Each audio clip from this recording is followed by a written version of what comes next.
この番組はご覧のスポンサーの提供でお送りします。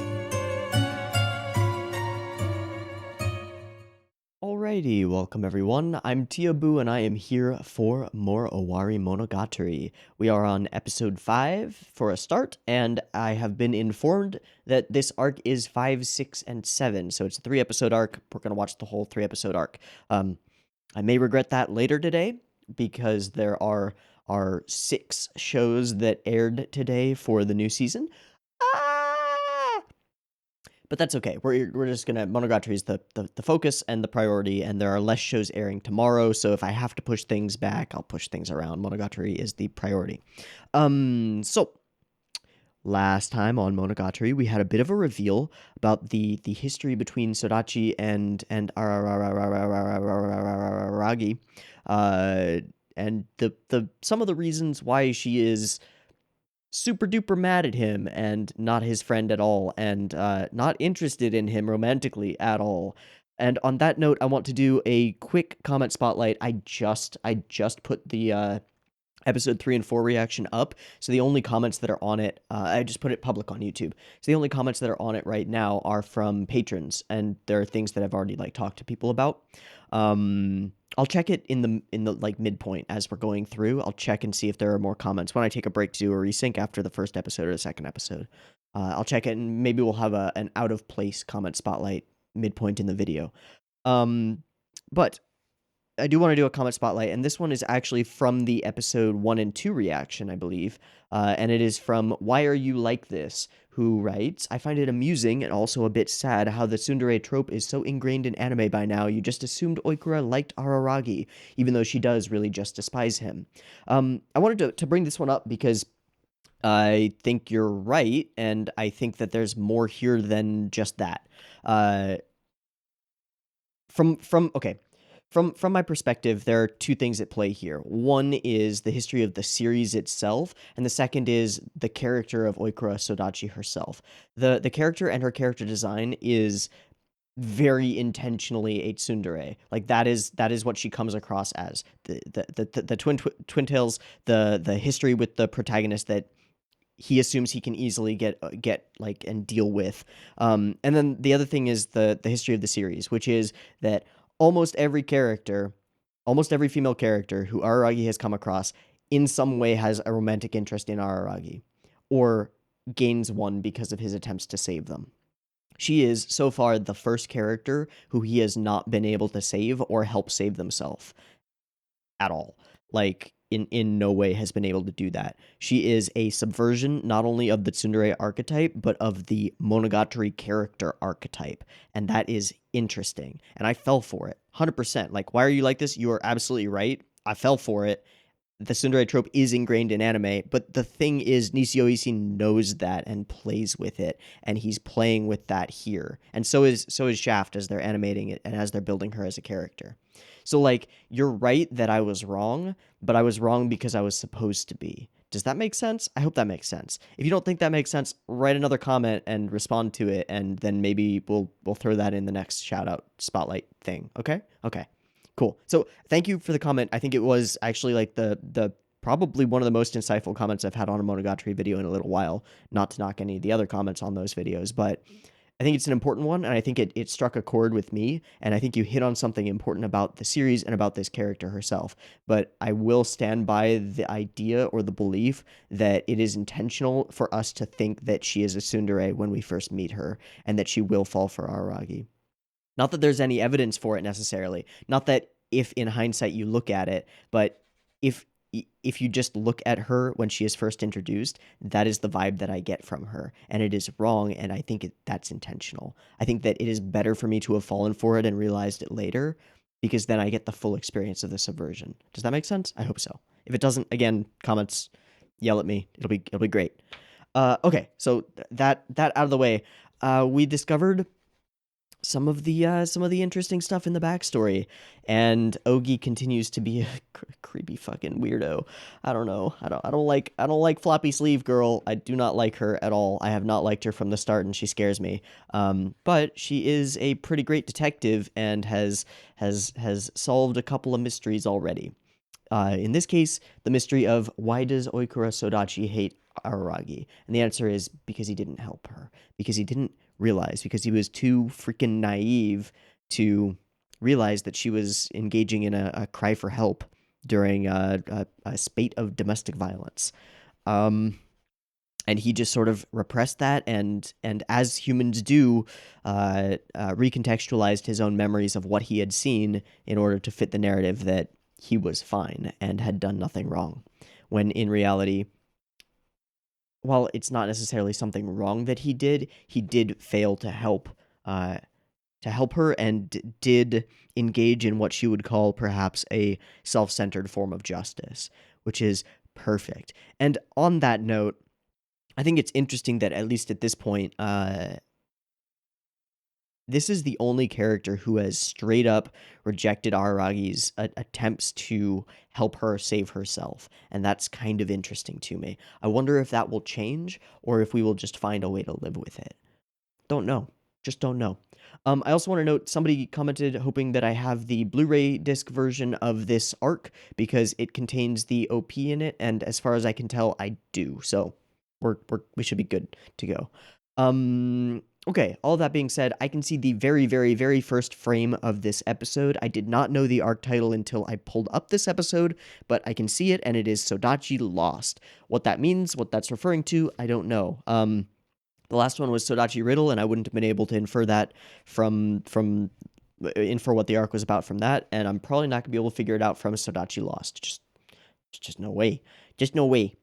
At the very end of the last arc, we did have Hanakawa talking a little bit about hey, this Ogi person is kind of weird, and so I hope we focus on that a little bit more because yeah, I agree. I think she's kind of weird, and I would like we know at some point that Araragi formulates a plan against Ogi of some kind, and I'd like that to start soon because I'm really interested in how we get there. Yeah. I think that's all I wanted to talk about here at the beginning. Okay. Yeah. That's about it. Let's go ahead and jump on into episode 5 of Owarimonogatari. I've got the episode up and ready to go, as I mentioned. There will be two versions of this reaction video. Picture-in-picture version with the video up there you can find in the description. Time-based version up on YouTube. If you want to sync up your own copy of the episodes with the timer-based version, get your copy ready because the beep beep timer to count you down will be coming right now. And apparently there are different versions, so I'm using the Blu-ray disc version. It's the one from the big like multiplex torrent. It's 05V2 BD 1080p Havoc AAC. Yeah, okay. Just to make sure that you've got the same version and the timing works out. Also, there will be subs at the bottom. Yay! And then discussion at the end, but that won't be in the picture-in-picture version, but you probably know that already. Anyway, the beep beep timer to count you down goes here.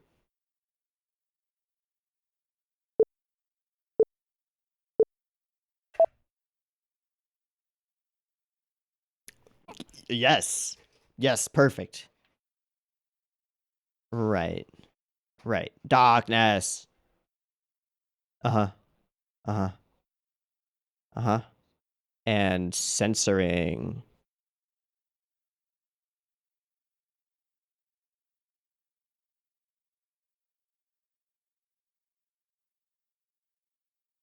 So like an identity formula. Okay, that's gonna be harder.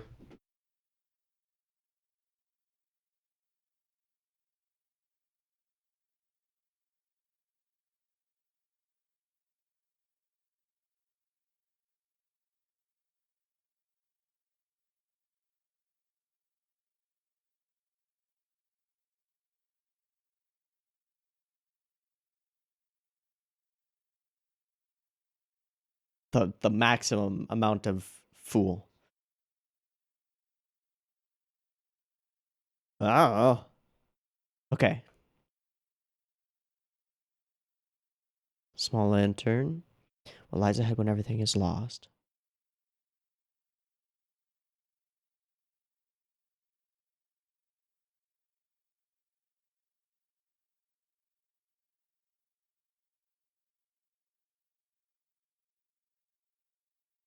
Versions? Like past self.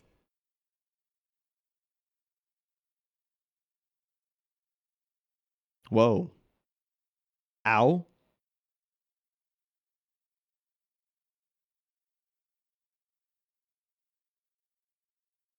Oh yeah, that seemed like an integration of selves right there.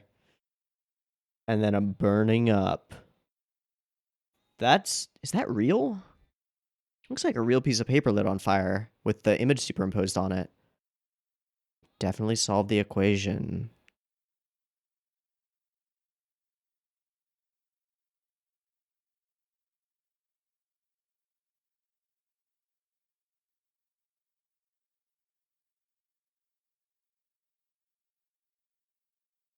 Comfort shared in a scarf. Okay. I don't know how to read that. Never do, but okay. Sodachi lost.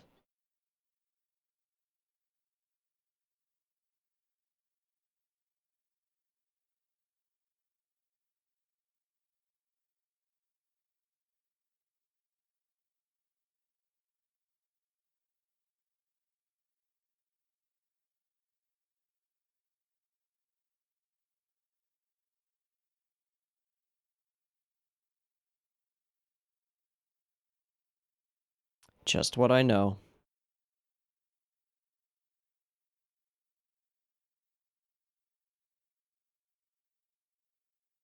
Oh,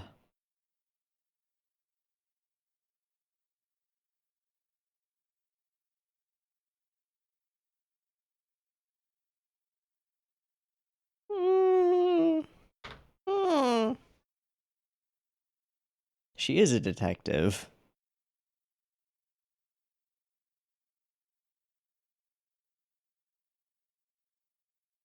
Doshite? Hmm. Ooh, that's cool.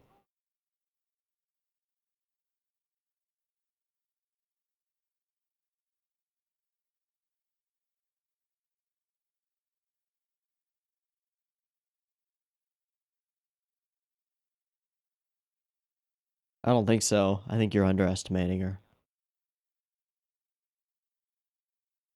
Is she?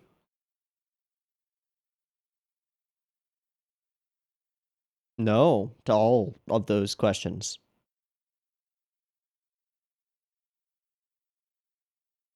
It would be a miracle if she did.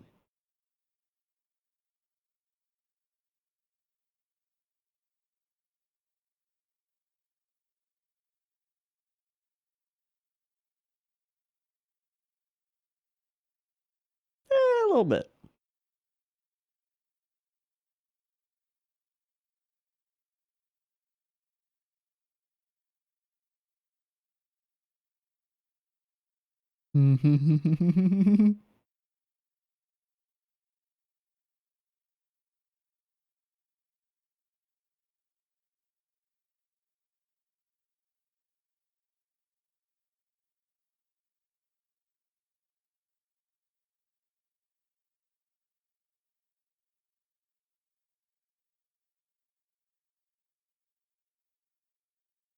Mm-hmm.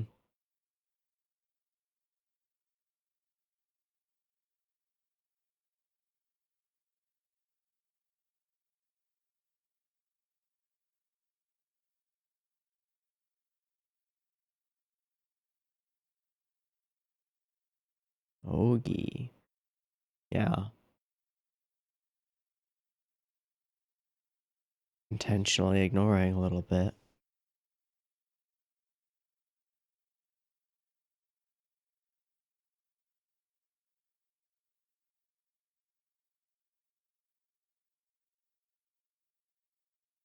I don't think that's how she functions.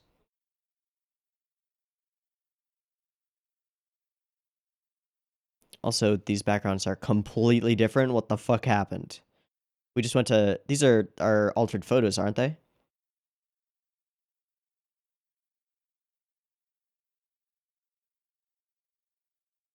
Now we've gone labyrinthine.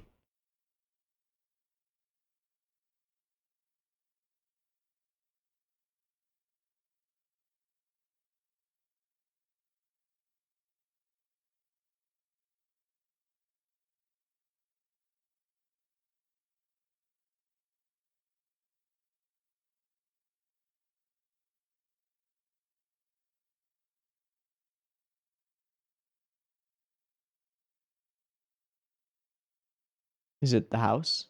Oh, not the old house. Present abode.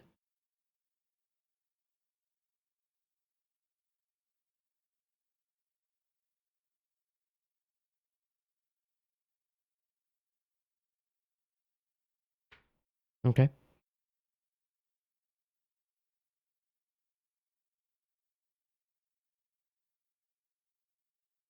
Okay. No, don't split the party.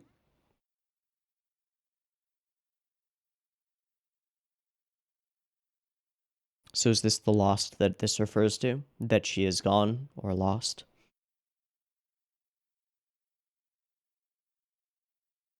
And empty.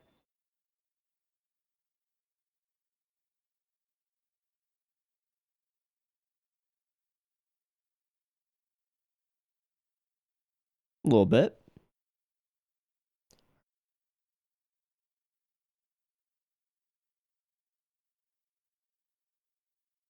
Across the street, though. What is home? I don't live anywhere.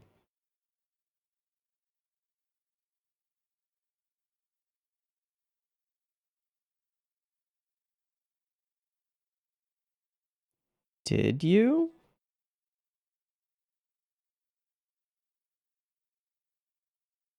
It's a weirdly specific time to meet. Okay, bringing up the fool thing.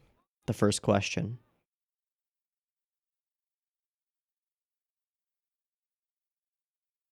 Is she just making things up to mess with his memory?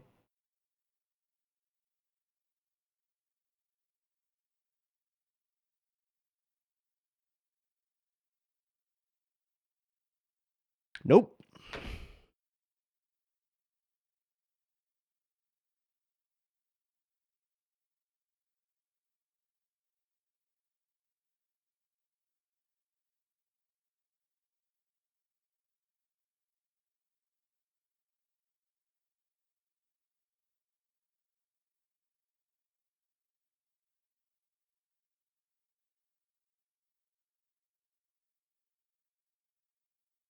Become way too talkative in front of Oga. Yeah. Also, glove? Wait. What? Go, go, go. What?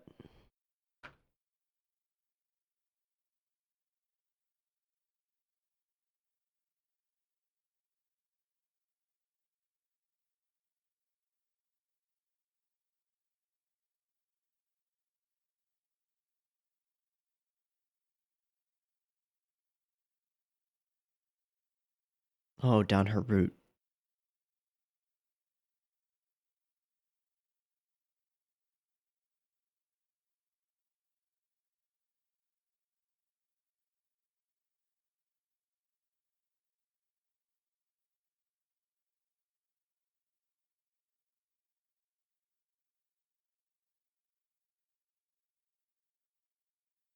Ho ho. Hmm. Hmm.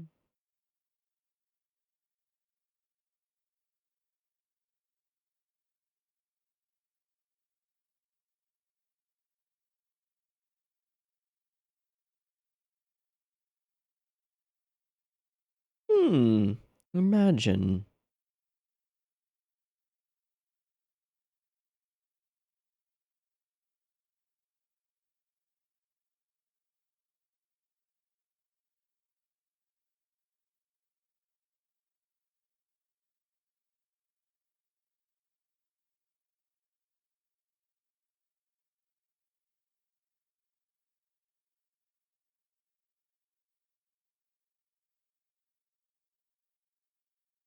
So is this why he goes with Hanakawa?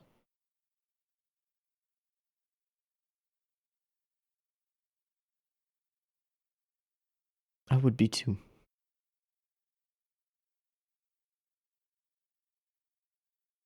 Uh-huh.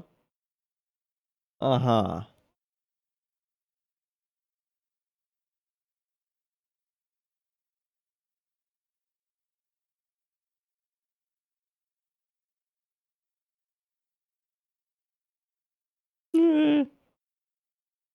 Uh,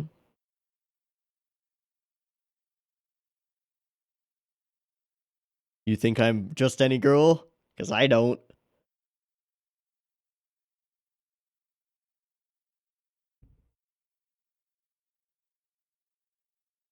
Nope.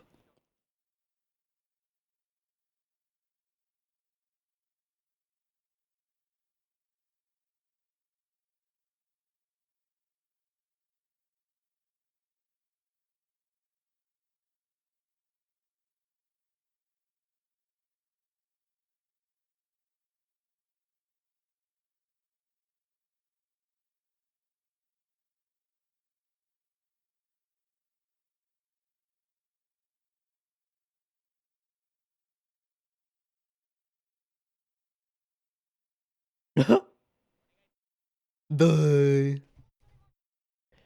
It's like a vampire being let in.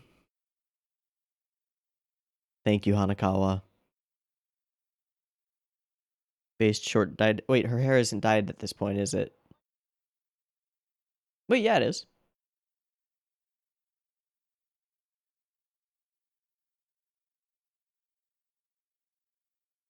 Clever girl.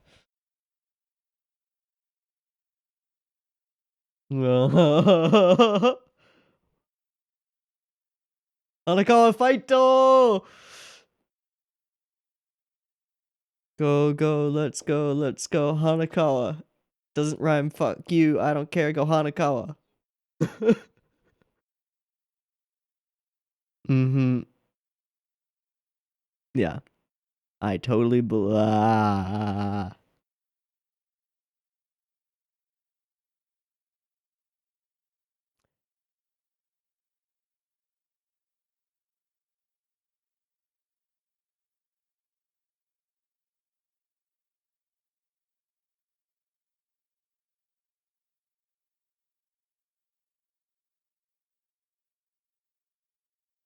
Yep.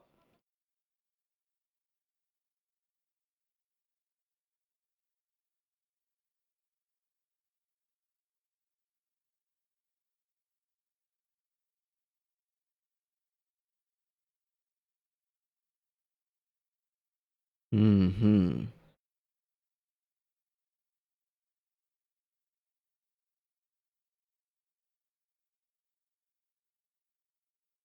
Oh boy.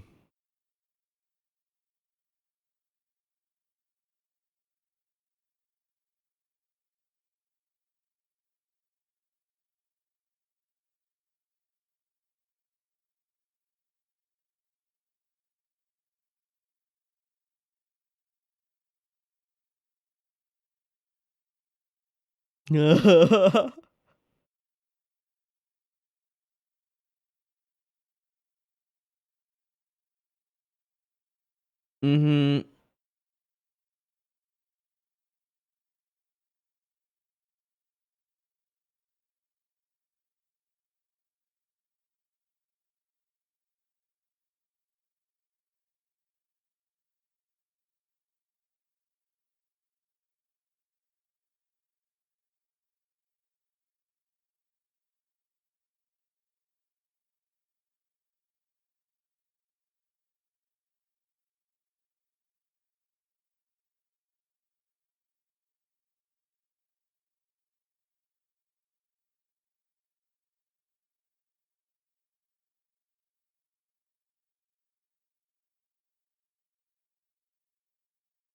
You know everything. Yep. Okay.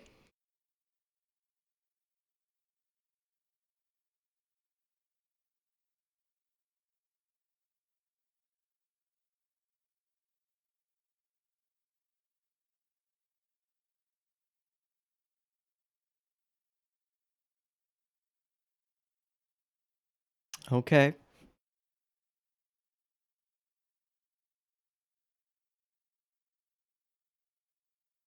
Please. Oh. Uh,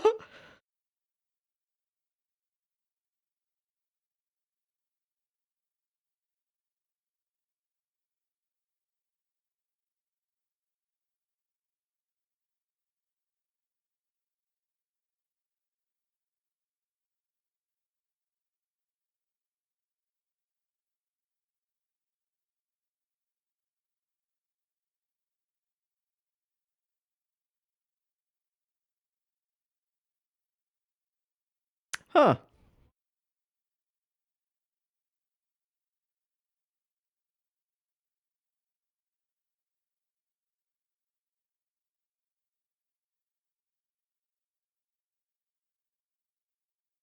Freaking traffic and horns as the only backing are kind of horrifying.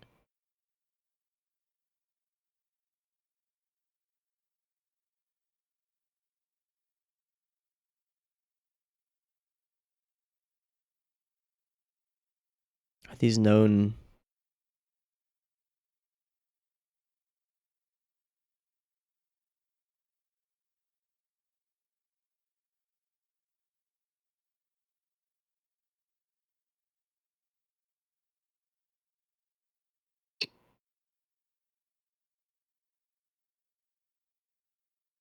Fighto!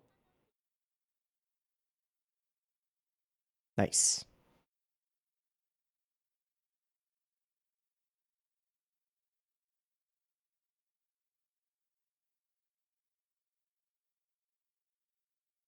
Just hope that doesn't mean that Ogi goes and visits Senjo.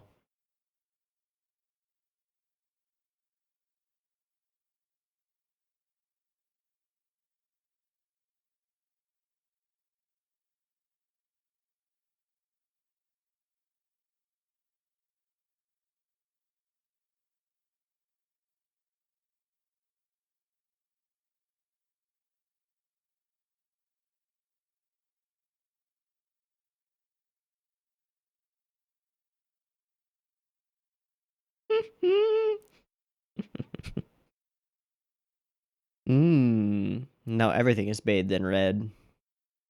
And the cars have stopped. Balance, balance, balance.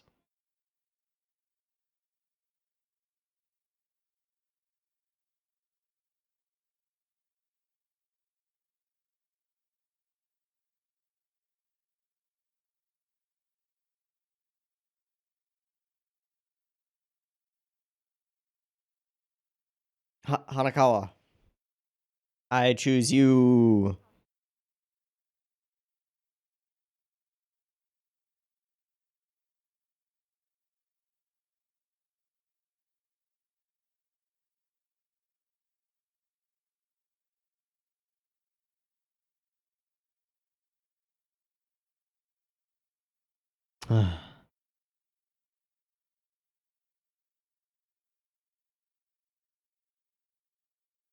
Mm-mm. Mm-mm.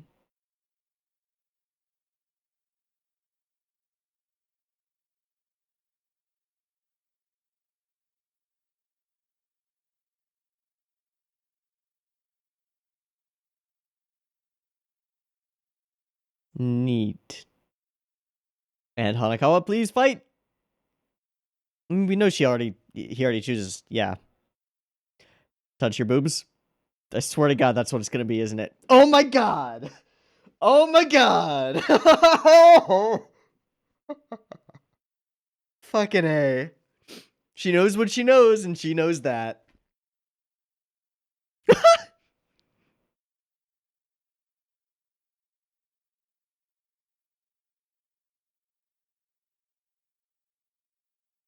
Mm.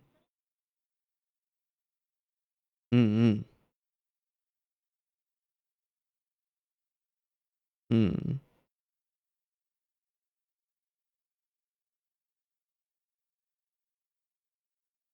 He turned away.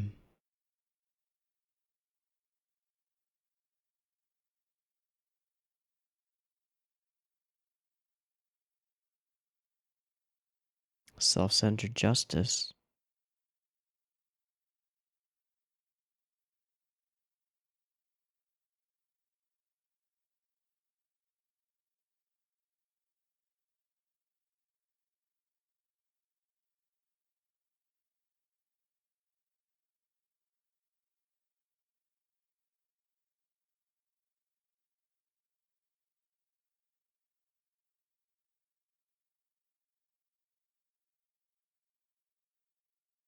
Mm-hmm.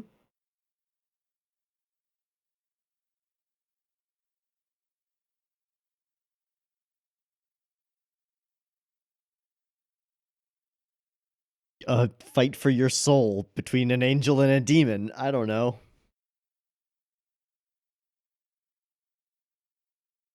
You sure?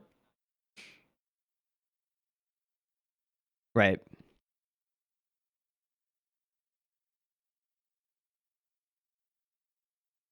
Smart. Nope. Nope. You fucking fool.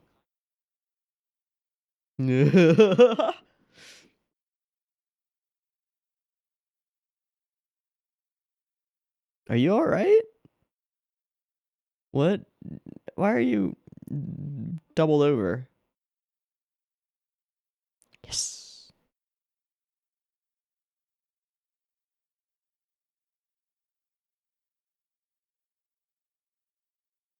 Fair enough. Stay comfy. Why are you hiding your stomach like that? Uh, okay.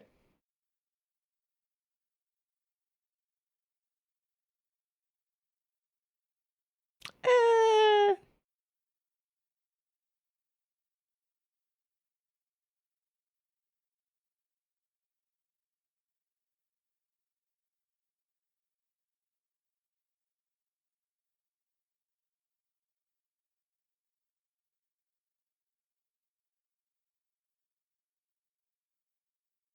Okay, at least you accept that. Is that the end? Fuck, that was fast. Ugh. Man, that conversation between Hanakawa and Ogi was super tense.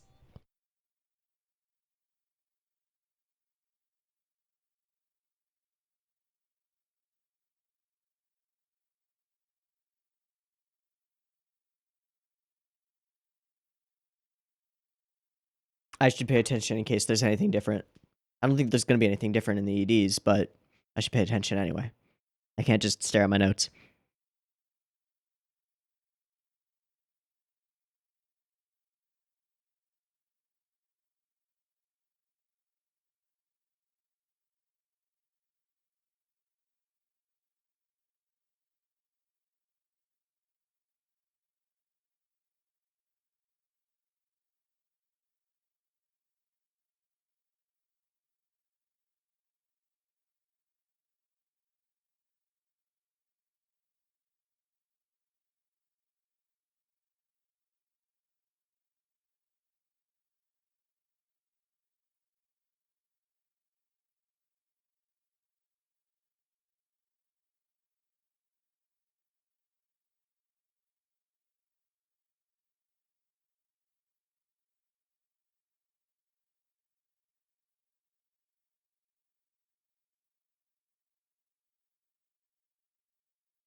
Okay. So we start off with our focus on Oshino. Let's say on Ogi, who is going through a book, which I would assume is the book of everything about Ogi, and censoring elements of it. Or it's more meta than that, and it's this book itself, and anything that's relevant to her is being censored. In any case, she is working with darkness in a black permanent marker and crossing out everything except for the end of the final formula, which is that Oshino Ogi equals Oshino Ogi. So that's a thing. Definitely a thing. Hardcore rooting for Hanakawa here. I've made no secret that I really fucking don't like Oshino Ogi. I am scared of her, and I think she is a demon. Like in a very literal sense, given that this is Monogatari. Yeah, I think she is a okay, I don't actually think she's a demon. I think that she is a somewhat malevolent or at least hard neutral embodiment of darkness, and she fucking took my Hachikuji away, and I am not okay with that. So fuck you in all of the ways. Okay. Then we have this OP, which has some interesting visuals in it for sure. We have talked a number of times in Monogatari and out of it about variants of self and integrations between them, and that's what we just see right there. We have, all right, I'm gonna keep my eye out for a yellow-dressed Oikura and a white-dressed Oikura in case there's anything there. I don't know, but it doesn't seem to be. But this appears to be either past selves or warring selves finding some way to find comfort in one another and integrate to an extent. And then the ending scene where they are together, and I wonder if it's just a trick of the light or if it's intentional that one of them has a bit of a blush and the other does not. But we wrap a white pure scarf around the both of them as though they are tied together or entwined together, and yet still to an extent separate, although leaning on one another. Okay, some interesting visuals here. Probably, as with most Monogatari OPs, this will become a little bit more clear as we move along through the arc, but I don't know what to read into it at this point, except my classic reading for almost everything, which is like, we got some multiple selves here, and they're going to have to figure out how to work with each other. Okay, okay. I don't know the things that Ogi knows. Lots and lots of dodging the topic. Lots of Araragi not remembering things because it's convenient for him or because he is repressing them, it seems, which is a pretty classic thing. Okay, the beginning of this agony. I don't know what to think about that. Then we come up to, I think, the main thing in the episode. How long is the sequence where we have, like, Ogi v Hanakawa?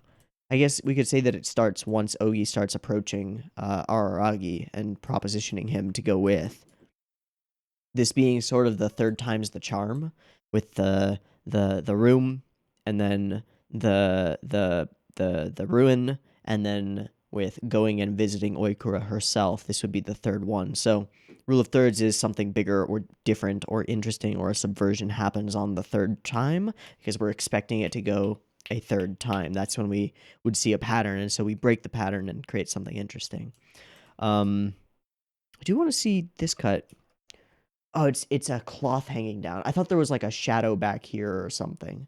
I really like the depth that's here in this scene. It's kind of nice. Anyway, my wonderful fool Araragi. Super creepy.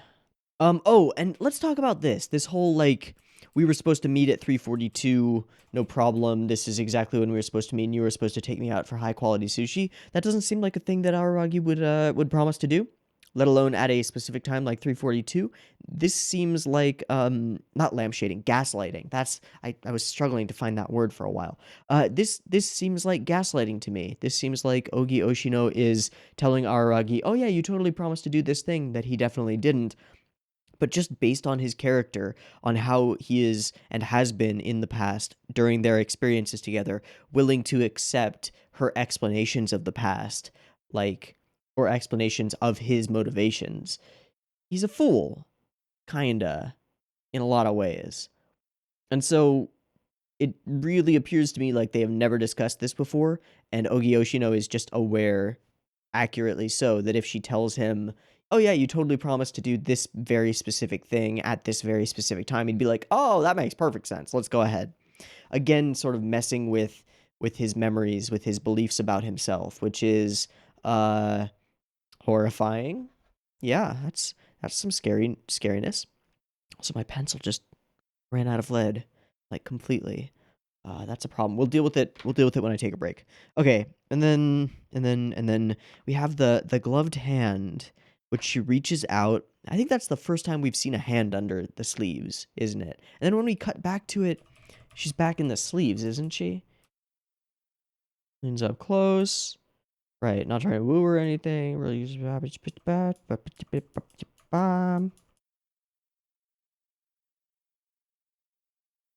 goes stark yellow, which is creepy.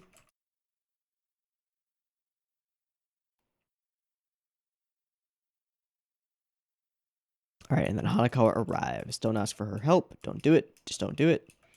And when's the thing? Is it before this? It must be. Skippity, skippity, skippity, skippity, skippity, skippity, skippity, skippity, skippity, skippity, skippity. Skip, skip, skip, skip, skip, skip, skip, skip, skip, skip, skip, skip, skip, skip, skip, skip. Hajiku tape. Where? Actually, I'm a little confused. Okay, I'm just gonna cut this and find it. And it's right here. Poke! So, black leather looking gloves. And she, across his lips. And then she says that she has removed the zipper from his lips. And then, like, changes that to, yeah, I opened the zipper on your mouth. As though there is actually, it's unclear, and intentionally so, whether she's actually doing something here. There's no way to know. But then she specifies that it was more like magic tape. Yeah, they translated it to adhesive tape, but I'm assuming that's a brand. Majiku teipu. Magic tape. Yeah, it's original Scotch tape. Original matte finish tape. Okay. This is useless. There's no reason to read into this, is there? Alright. Well, on your way down Oikura's route, she is, yeah, prodding him about attempting to woo her, which again seems to fall into the line of, like, as the most meta character that we've met so far as I know, is sort of messing with the archetypes. We'll see. Araragi knows everything once again.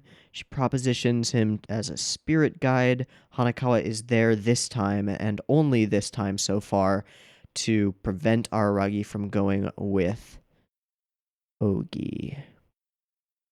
Which makes me think that this will play out rather differently, because we had, again, this is the rule of threes in play. We've had two different 2-episode arcs where Araragi has gone with Oshino Ogi to go solve some mystery related to Sodachi Oikura. And this third time, she is attempting to do the same thing, and Hanakawa is there to stop it. And so this is going to go differently, and then this one is the first that isn't the 2-arc formula. So things are going to go differently, I expect. And I expect that the answers won't be quite as forthcoming, especially because we actually have to talk to Oikura. We're not just dealing with the past, with memories. You know everything. Okay.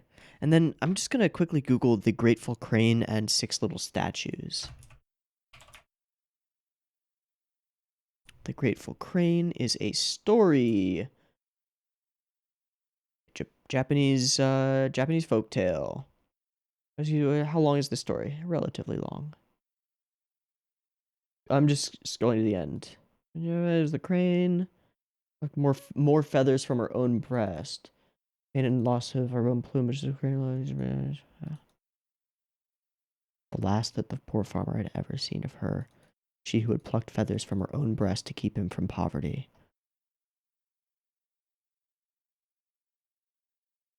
Okay, so returning kindness by genuinely giving one's own life force to someone else. Okay, that makes sense. And then the 6 little statues?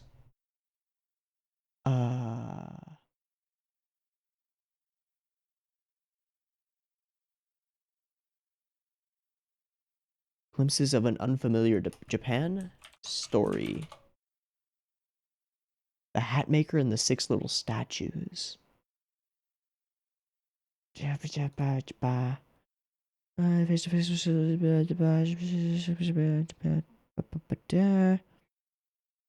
6 Jizo, Roku Jizo. Representations of the most popular and tender figure in Japanese popular faith. Charming divinity, blah, blah, blah, blah, blah. Towers. Okay, this doesn't seem relevant. Or I'm looking at the wrong thing, which is more likely. Okay, cool. Just gonna hold out on that one. Love the direction of the verbal fight between Hanakawa and Ogi.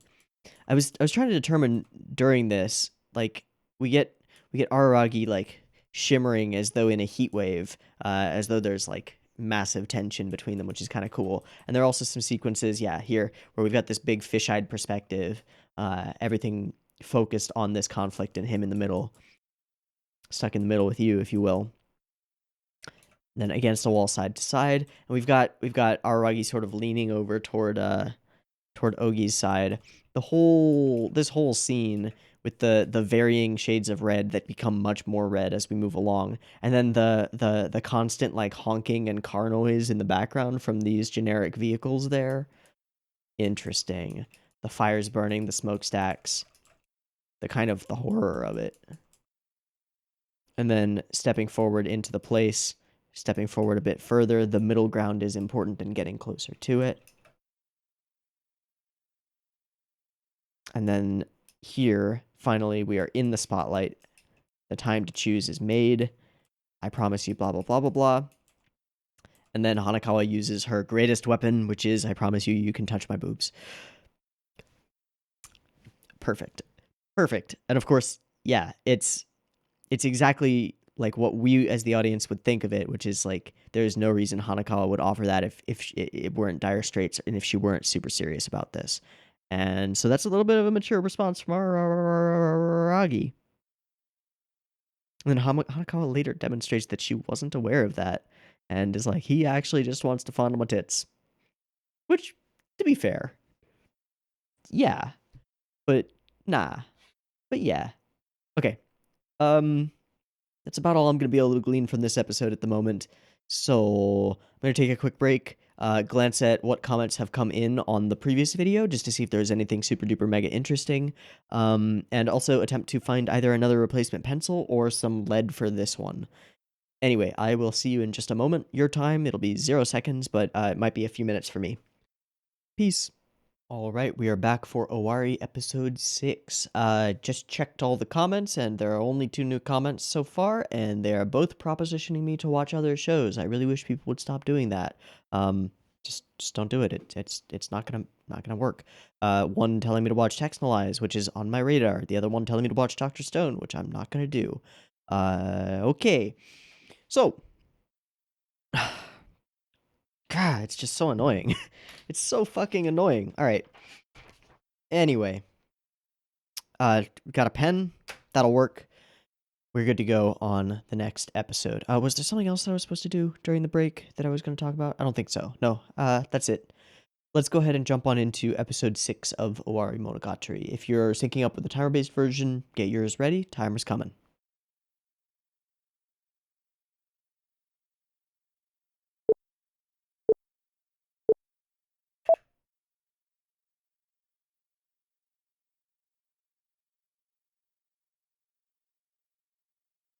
Good question.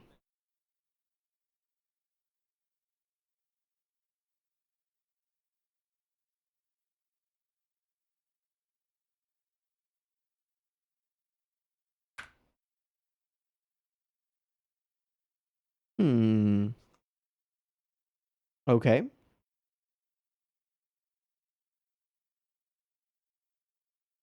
Did she come over to your house at any point?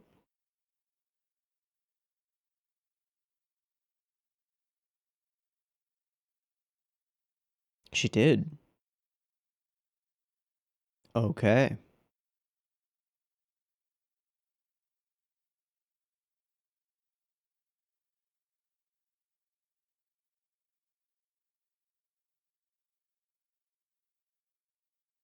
Mm-hmm.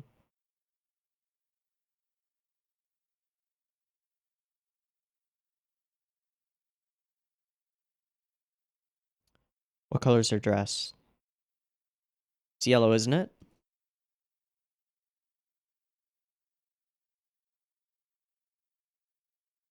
They did. It is yellow.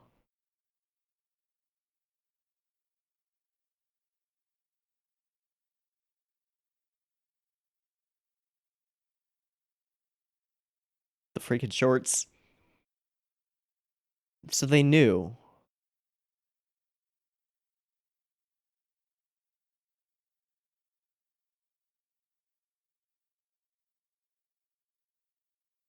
Whoa.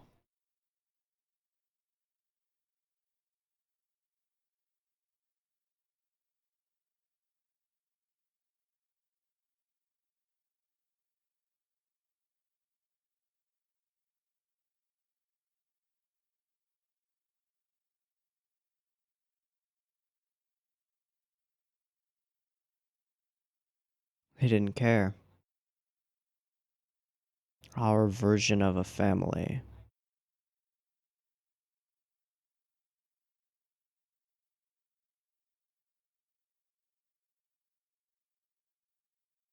Okay, I'm gonna put a circle around yellow dress. Should have let it all go ages ago. Holding on.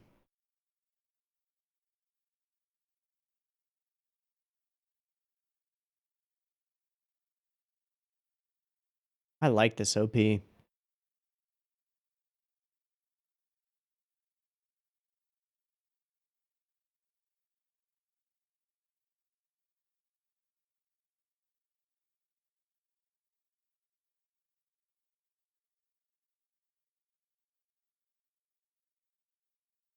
Love yourself.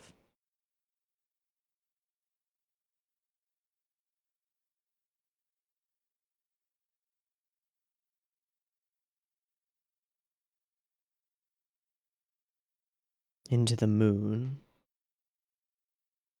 Solve equation.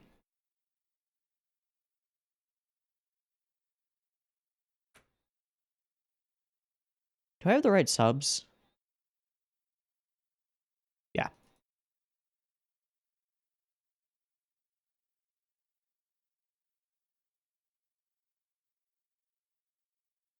It's like a snow globe in a lantern. Hmm.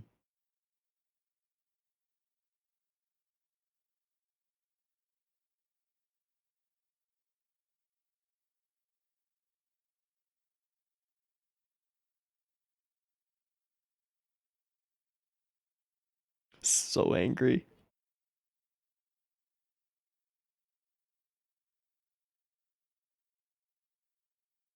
Empty.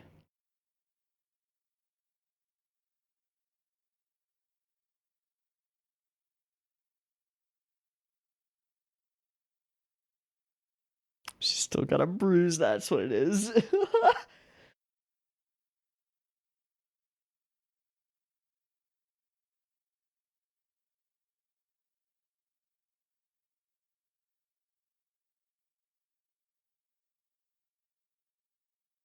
His blood to heal her?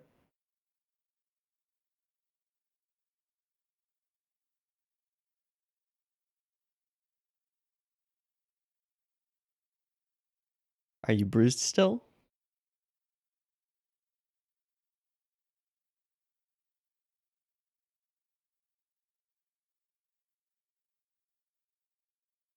Just a little bit of blood.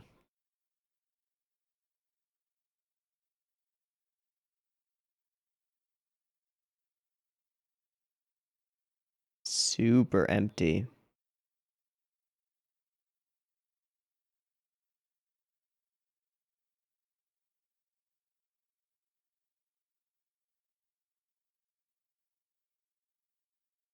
Nope.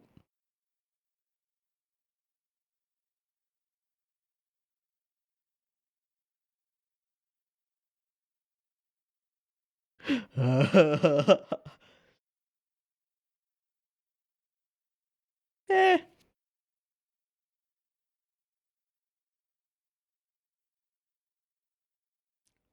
That looks a neck snapping, but that's normal.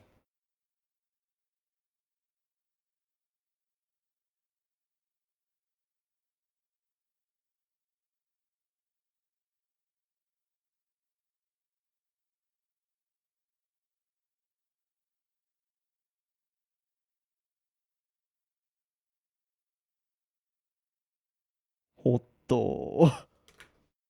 Holy shit, Hanekawa.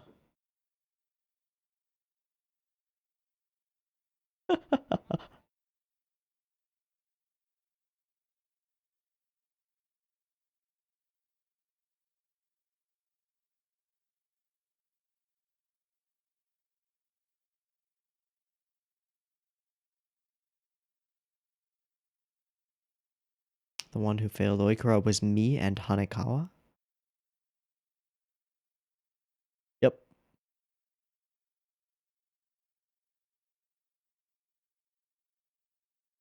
Yep. Took us a while. Shit, this voice actress.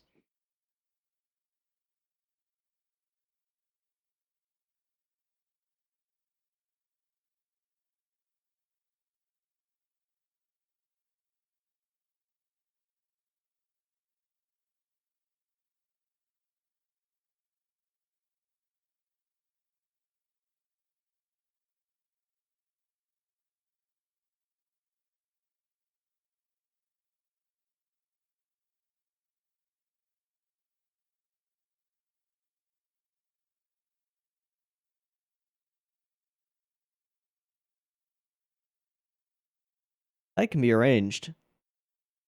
Just by wanting it. In this world. Probably not. True. Many, many identical houses, identical apartments.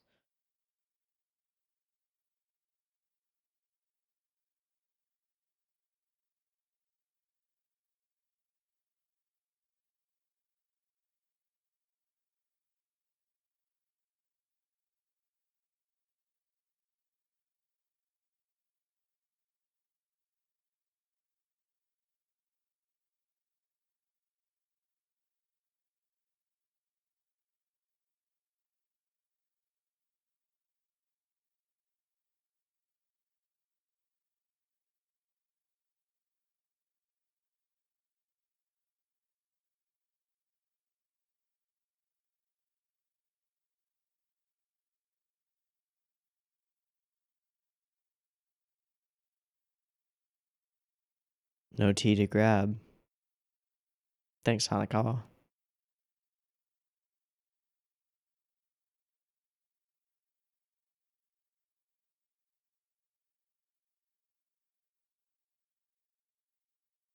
So far, that seems accurate.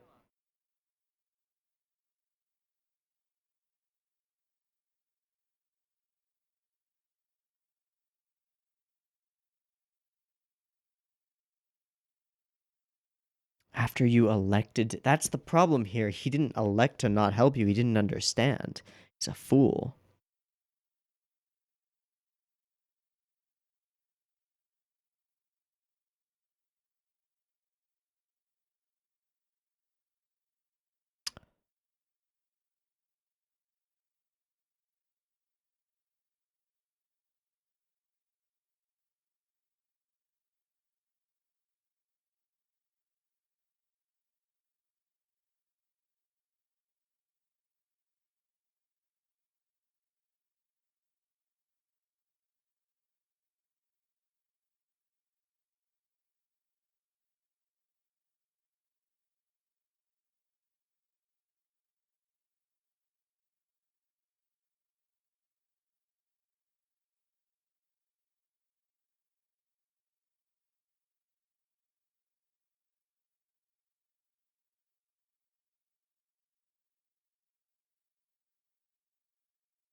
Oh, shit. Yeah, kids can't choose their fucking parents. Was that the crane?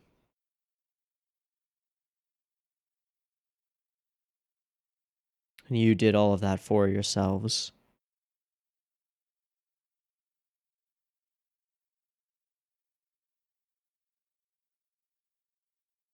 The range on this voice. It's like childish.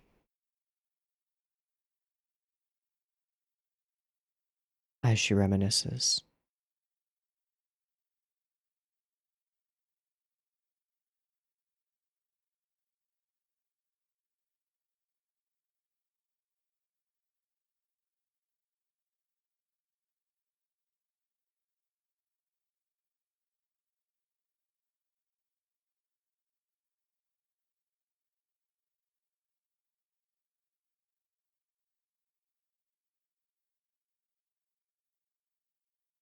Trains.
That makes sense. Empty.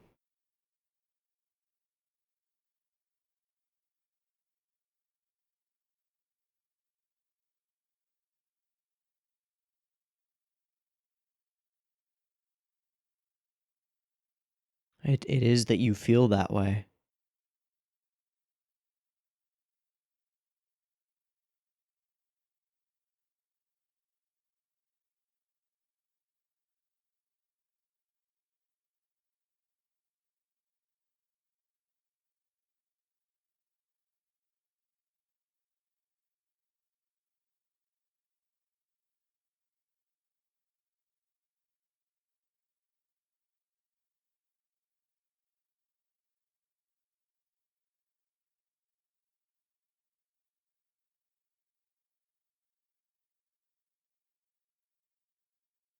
I can imagine.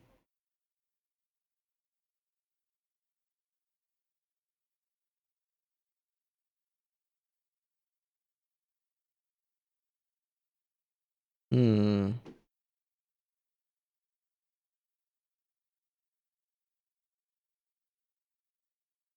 Yeah, get the fuck out.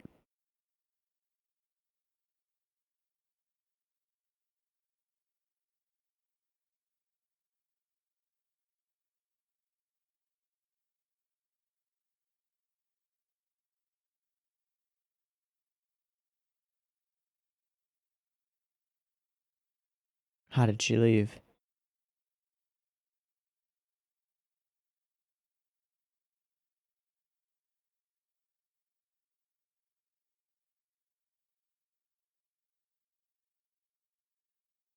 Back to the first.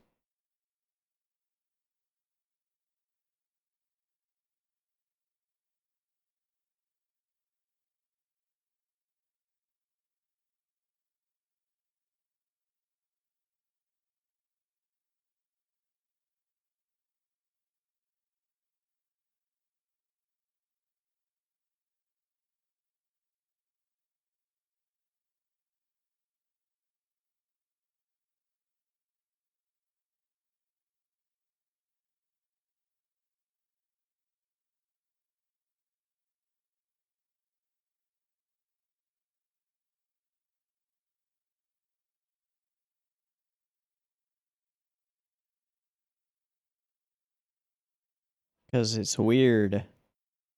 Because it doesn't make sense.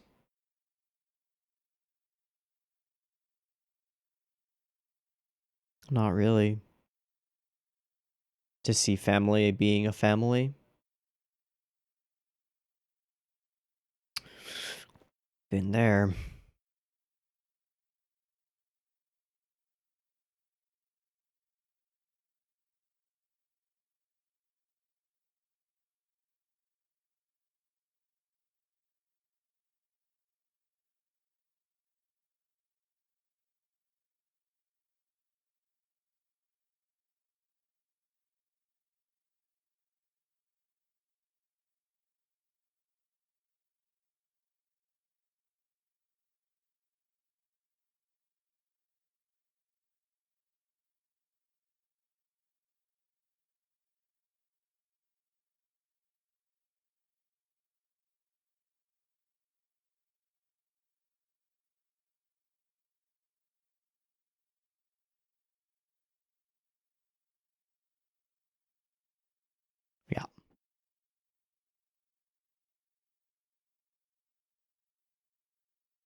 shit.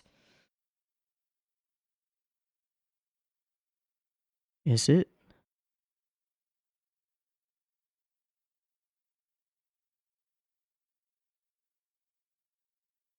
And your parents. Not with those parents.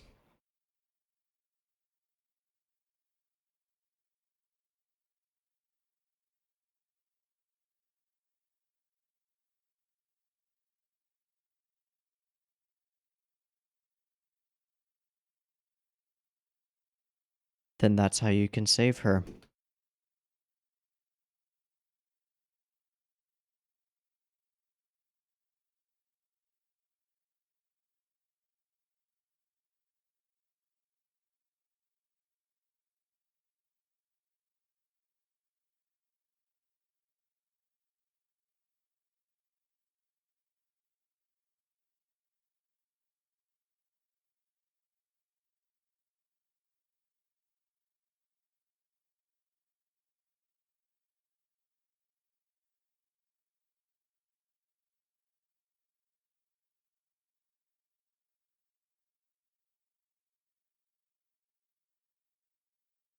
Just what I know. And that she knows.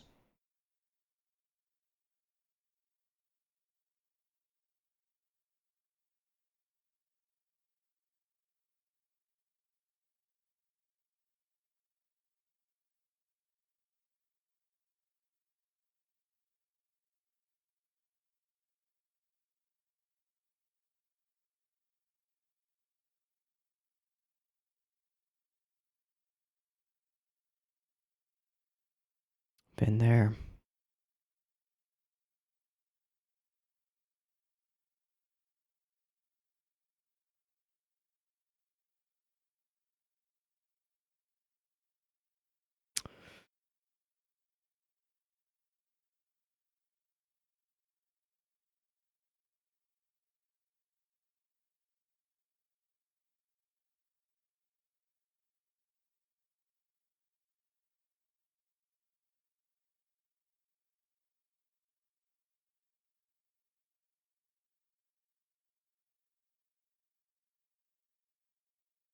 There. Good. Good, good, good.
Sodachi is her given name, right? So then. Or no, wait. I don't know.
It's pretty perfect that Hanakawa is the one who comes for this conversation.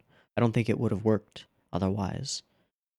Ogi is far too impassive, and Hanakawa, when she says you can't be happy because you're not trying to be happy, and that leads into the you don't know that, uh, and then or you don't know everything. I just know what I know. We know as the audience that Hanakawa actually does know that specific thing because that is what she dealt with in Neko.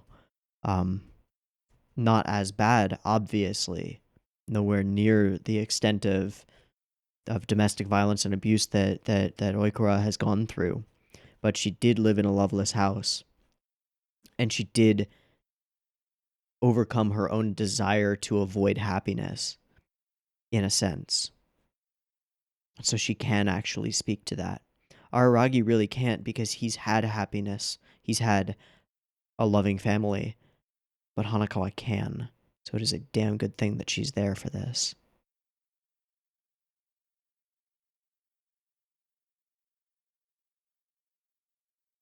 I don't know what to call it, a rant or a diatribe or monologue, whatever, doesn't matter. That the long unbroken segment of speech that Oikura does in this episode is beautifully written and beautifully presented and beautifully spoken by the voice actress. The range that she goes through, I mentioned it during the reaction, but I need to mention it again. The range that she goes through as she is, I don't know, reminiscing doesn't seem like the right word for it, but as she is explaining some of her past, how she goes from deep, almost growling rage to almost childlike lightness and softness in her voice with this like incredible, sad, hopeless tone to it is like I can't imagine it being more perfect. It's just amazing. Just amazing. To seduce you, to flatter you into helping me. Now, one thing that stood out to me at the very beginning of this episode was that Araragi's parents, Koyomi's parents, because they are the Araragis, brought her home to shield her from her family, which is a little bit interesting because a large portion of the source of her hatred for Araragi is that he did not help her, did not realize to help her. But the truth is that even if he had gone and talked to his parents, they were already aware. They tried to do what they could, and then she left and went back. They could do nothing in that situation. Now maybe if they knew that there was, because it's said that they brought her to their house when things were just starting to get bad. If they had known that there was actual like a legal issue here with an abused child, then maybe they could have done more, but no.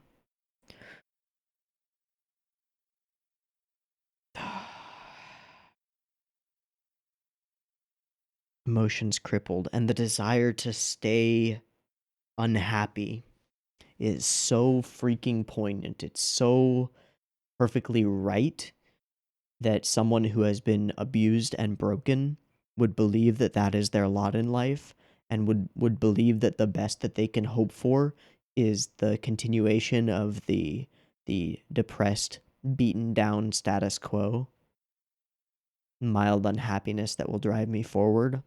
Been there. Been there. Not fun. The other thing that really really really really really resonated with me about this, and I'm not going to get too deep into like how my family worked because it was nowhere near as bad as what Oikura dealt with. But my parents divorced when I was 10, and I never had a terribly good relationship with either of them. They're both strange and broken people in their own right, both my father and my mother. But they split custody of me, and in high school, when I was high school age, I had a best friend who I won't mention by name or anything, but I had a best friend. His parents were both dentists who owned and ran a very successful clinic, and they had a massive house, a big family. My best friend was their middle child. Big family. One older child who by the time we were in high school was in college, uh, and a much younger child, and a large extended family, which I never had. Um, was never Both of my parents were at odds with their extended families or their nuclear families even, so I didn't have an extended family growing up. But during holidays and school breaks, Thanksgiving, Christmas, um, certain other holidays, I would I would end up at my friend's house because there was no love in mine. So I would be over there. It was this big, beautiful, perfectly kept, gorgeous, bright, happy house. And we'd all eat dinner together at one table. And that kind of blew my mind as a child, because my family never ate together, even before they were divorced. And when we did, when it was forced upon us to eat together, um, which we did when I was really young. When I was really young, we would eat together. It was always tense and would often devolve into fighting. You know, my parents would try to do a family dinner, and it would not go well.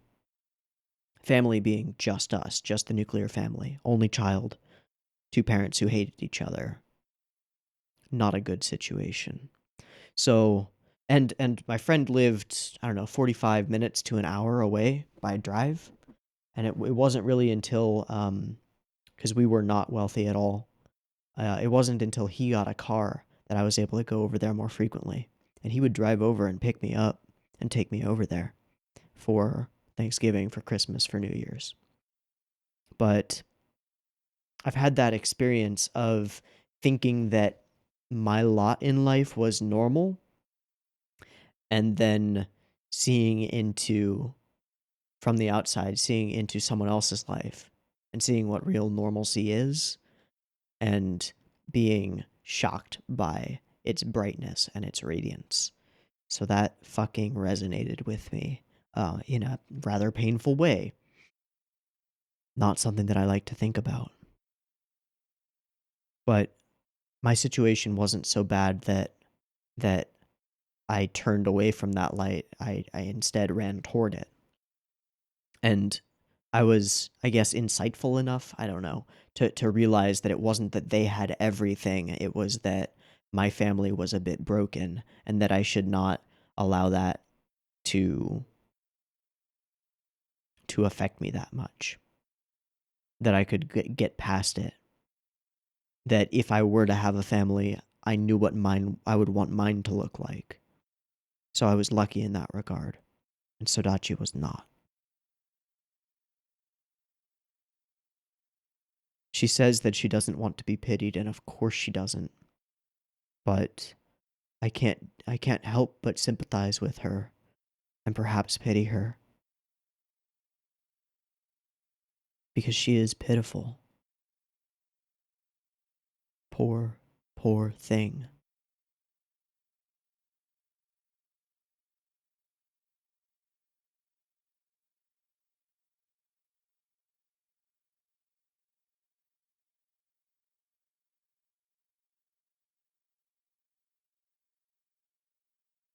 What she says about I have to blame you, how she can't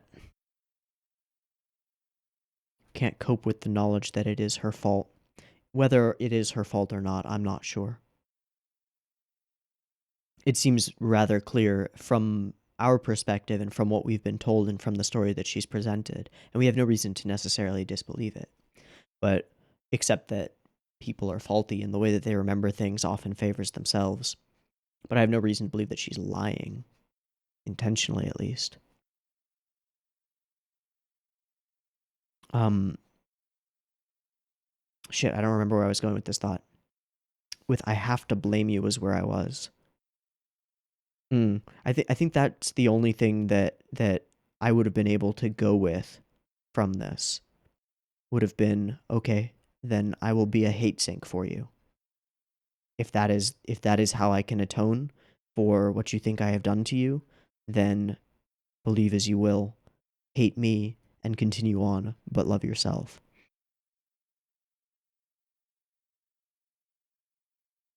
Massive props to Araragi for coming to a similar conclusion, similar place.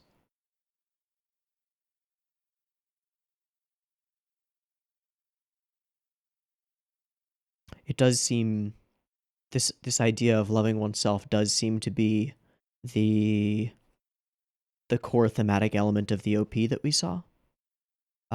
We do see yellow dressed Sodachi as the younger Sodachi, so I'm feeling like that's what we're dealing with here. But now we've been given a mission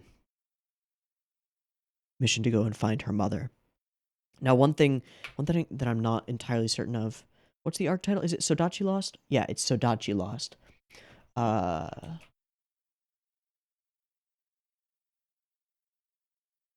Oikura Sodachi. Okay, so Sodachi is her first name?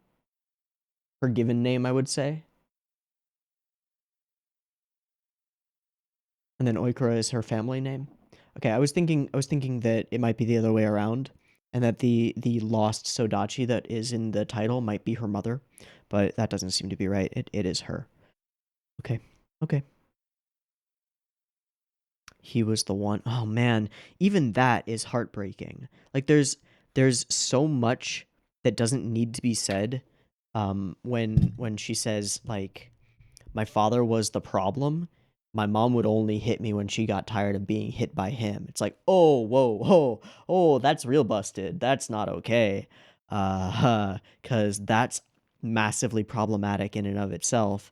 And you just realize that like, oh, your perspective on things is so shattered, so emotionally crippled that you think that she was less of a problem, that your mother was less of a problem for only hitting you sometimes. Fuck that shit, yo. All right, and then there's one thing, and it's the only thing that leads me to believe that there's any kind of anything going on with Sodachi and either intentionally or unintentionally misremembering what's happening. Well, we get the thing with the door and the lock and the weirdness there, but um, there's a scene where she's cutting a cucumber as a child. Just gonna try and find that. Okay, stopped eating for a while. A little bit further here.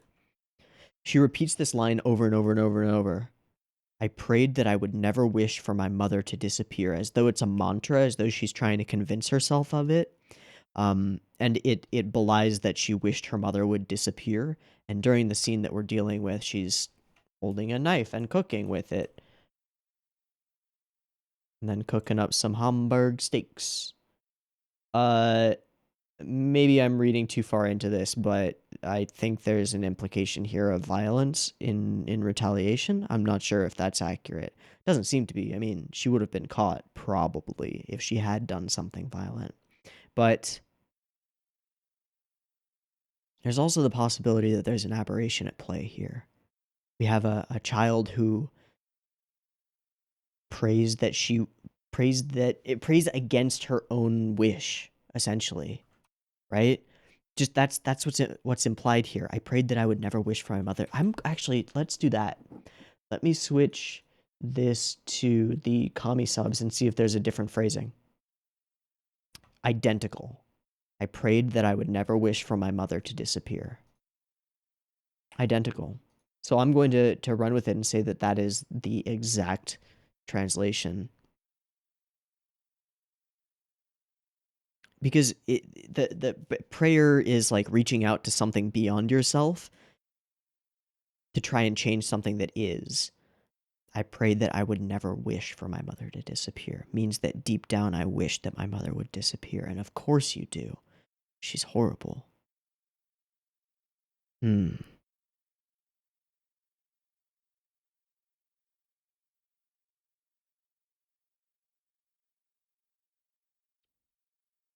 Something else.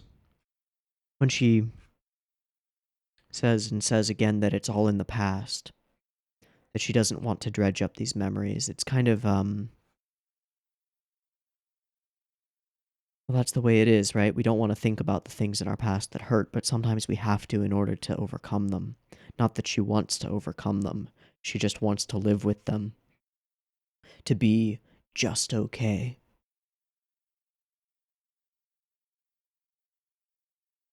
And again, how terrible is that, that being just okay is the end game, right?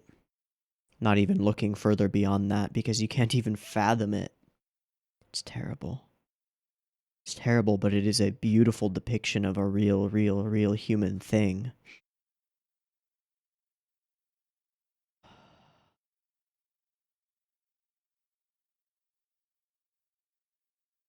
Aragi's line, "You overestimate happiness." It's a good fucking line. Happiness isn't that powerful. Happiness is akin to that status quo. It's just the flip side of it. Not mild unhappiness, but being okay.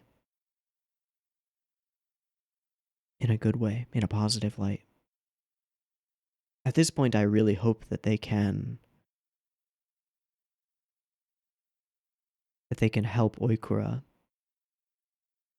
or help her help herself.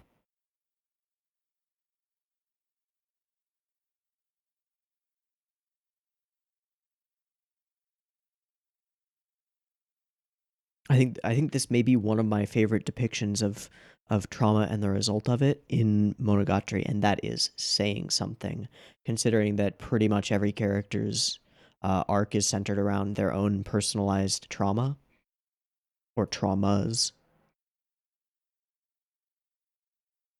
I think Oikura's depiction, Oikura as a depiction of trauma and the result of that trauma, is so far perfect.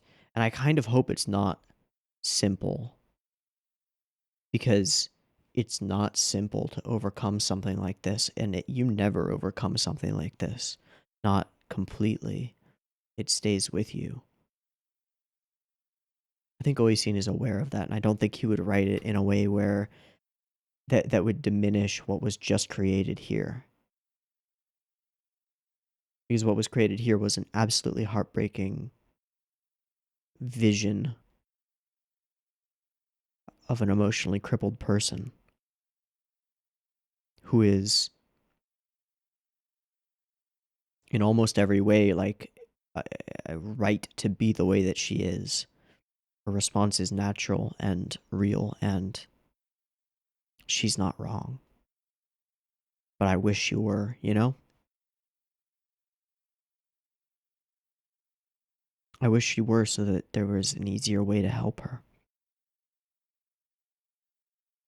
So, I guess this is all going to come together next episode. All right, that's it for the video. We're done. Just gonna skip the end of the arc. No, I'm kidding. I'm kidding. We're gonna watch it in just a minute. I haven't done much of going through this episode, partly because I kind of want to just like rewatch it in post as I'm editing, which is kind of bad because then I'll find a bunch of things that I wanted to talk about or would have wanted to talk about. But that's okay. I can only do what I can do. I can't do everything. I can only do what I can do. New t-shirt. All right. Love yourself as I used to love you. And then the town hall people. How did your mother leave?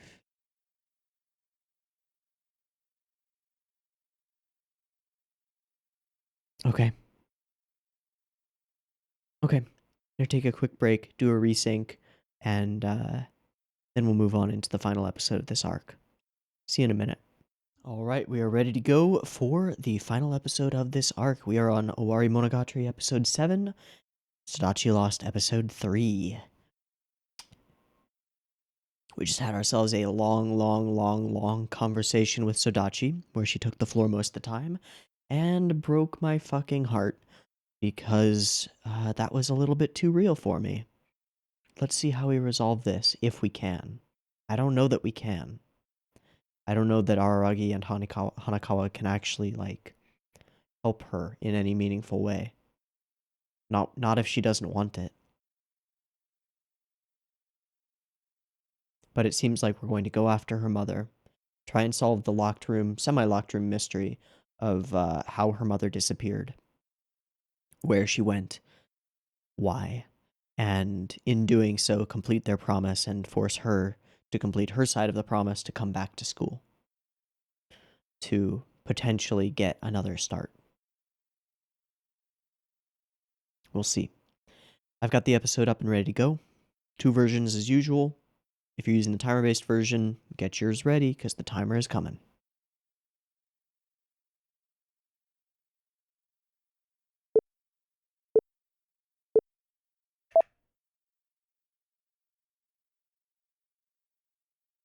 What does she want to know?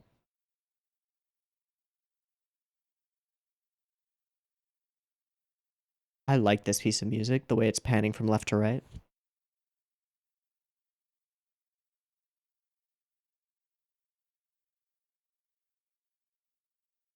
Really, Yogi? Fucking hell.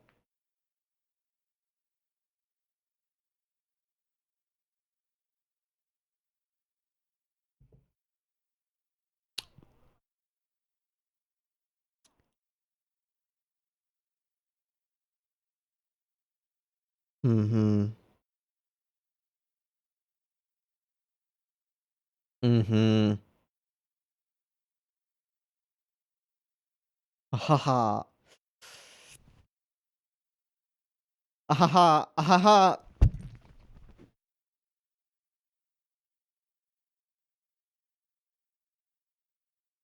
Huh. Butting in, are we?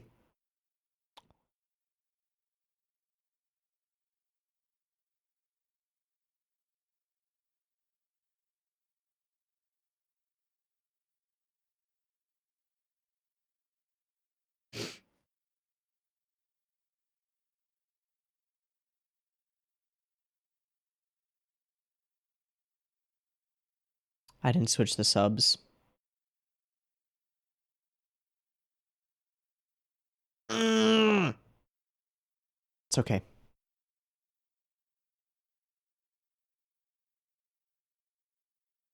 If the timing is fucked, I'm so sorry.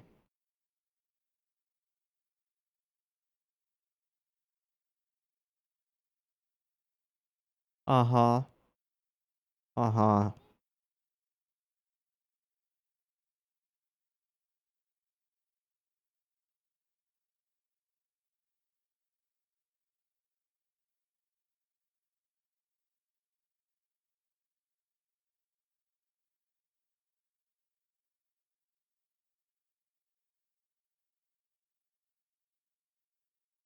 Yeah, I figured as much.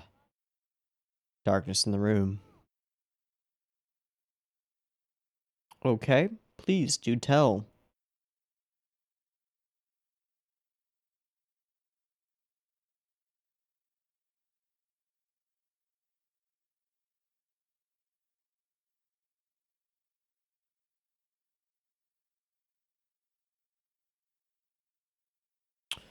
Okay, a lot of these lines make a lot more sense now.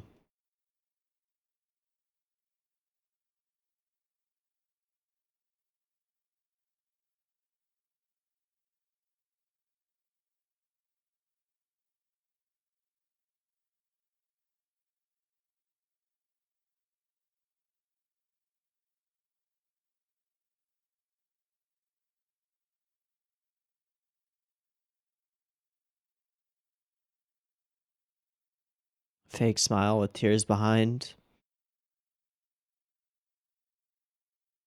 Or a real smile. Through the tears.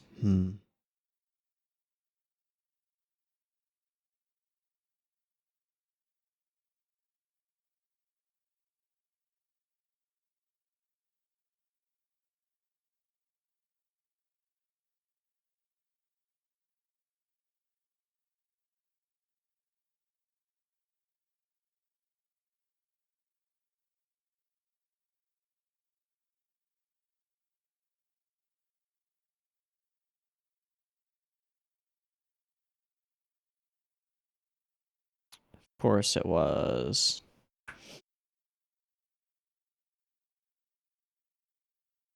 Hmm.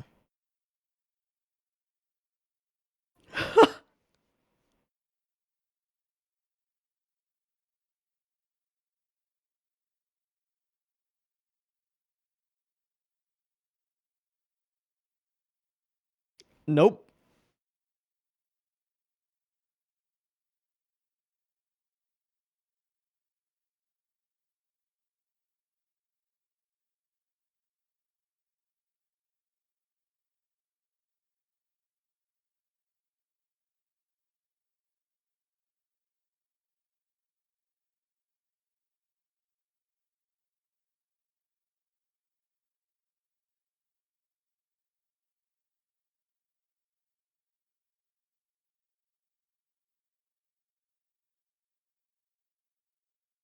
Excuse me? Excuse me? Please punch Ogi. Please punch Ogi. Whatever we call the truth. It's like she's asking him to lie, though.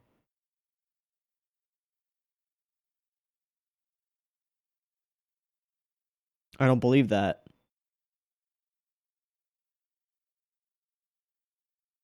Yes, but I don't believe it'll make her happy.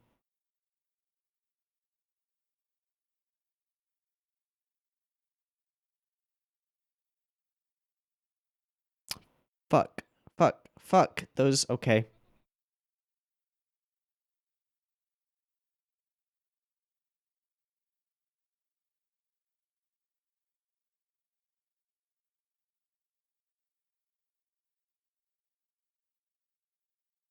Yeah.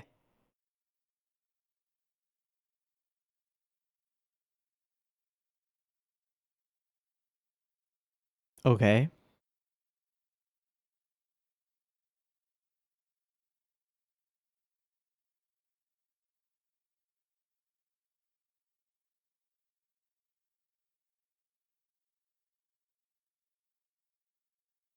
Ah, her hair is dyed at this point. Okay.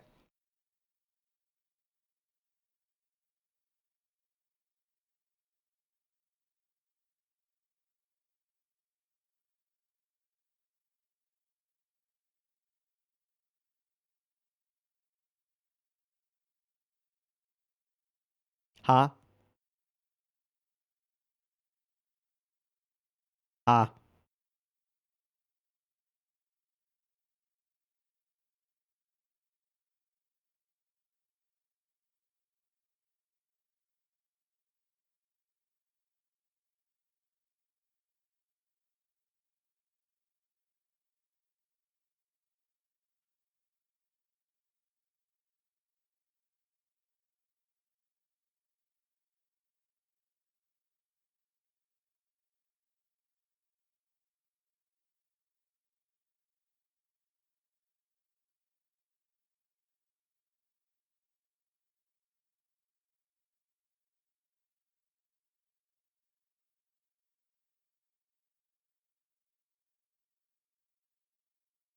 Okay, buy that.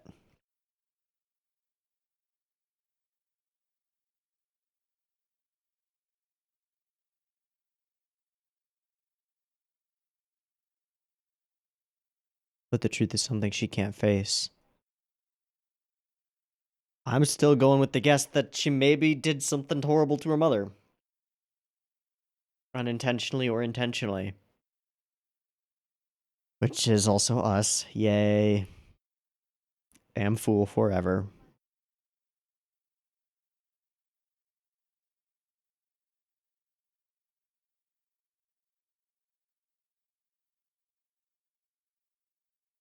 She killed her own mother.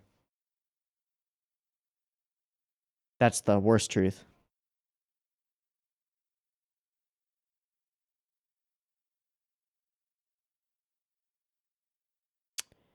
That wouldn't be that bad.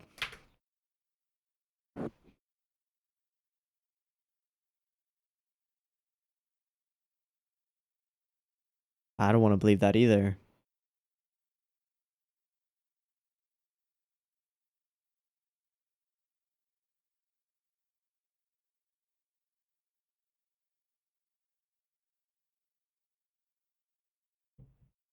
Mm-hmm.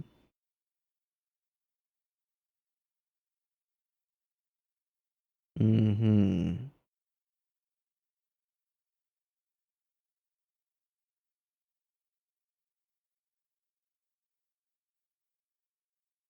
Okay. Lost me. Was she eating her? No, no, no, no, no, no, no.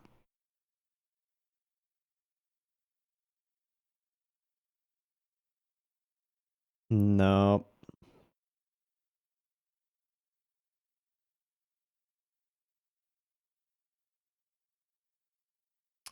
Okay, still going with aberration, go poof, but don't know. Ah, I should stop.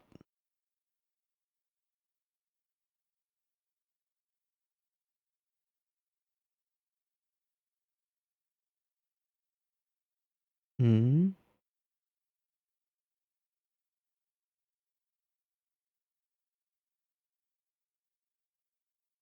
Mm-hmm.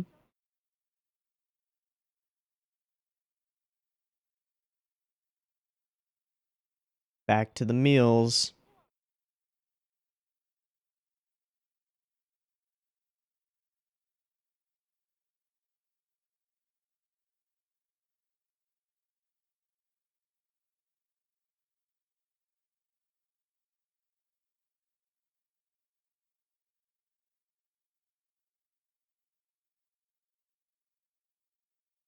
For how long?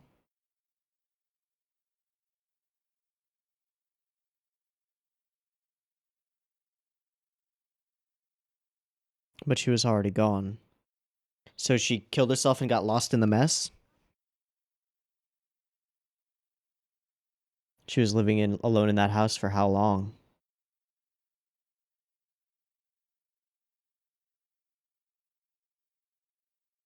She was already dead.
So why not someone else more broken than you?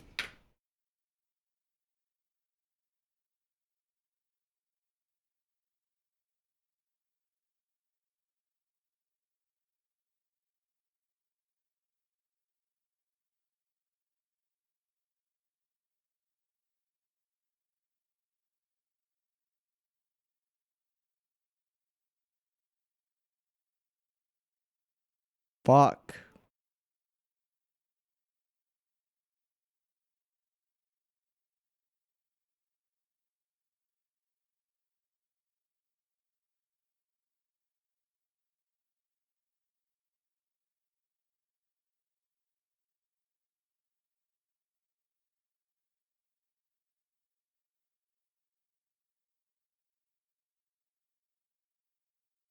That's not the point.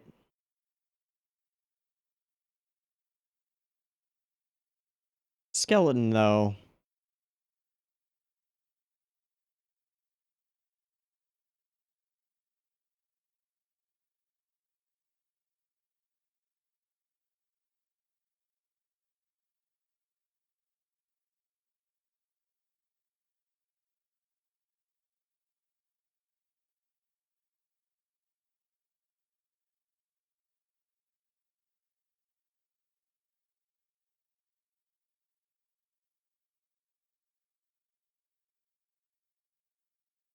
Mm-hmm.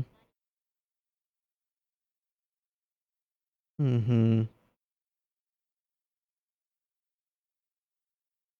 Red pill, blue pill.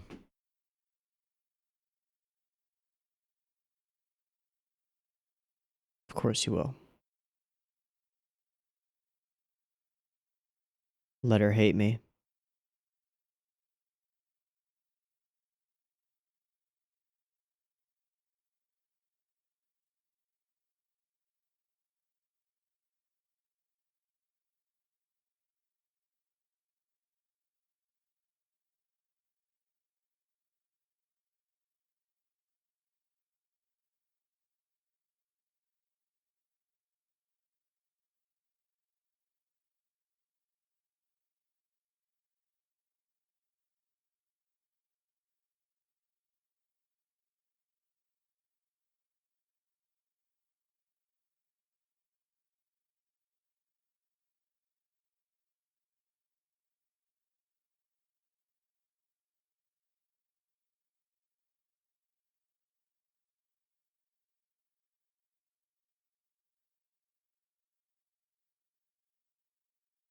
Seems pretty rose tinted.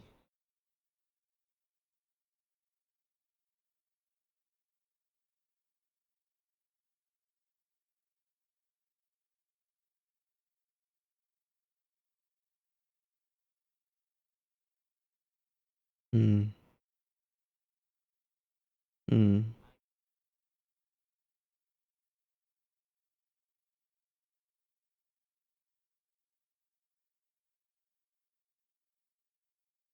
Hmm.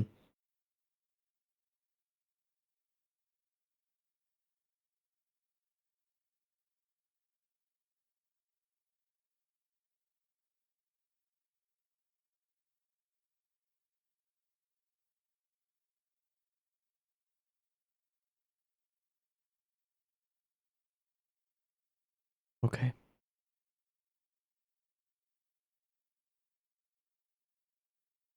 Okay.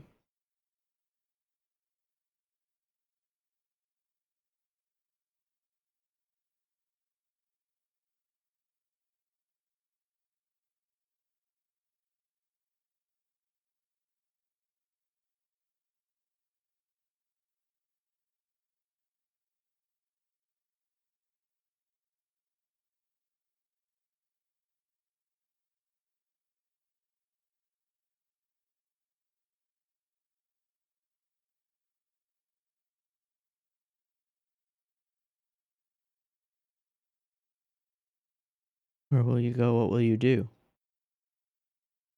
Okay.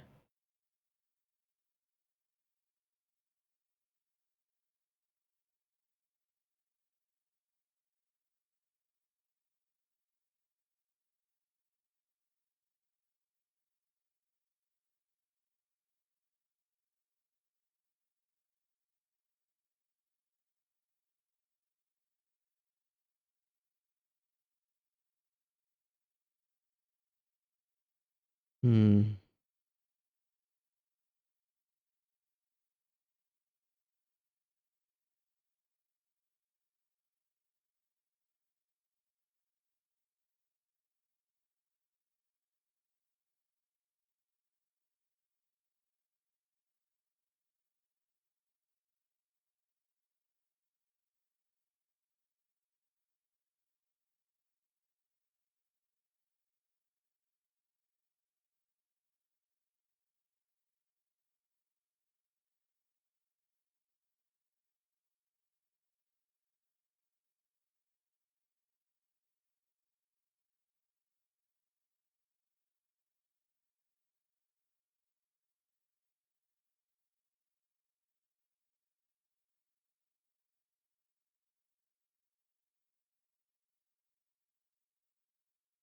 Hmm.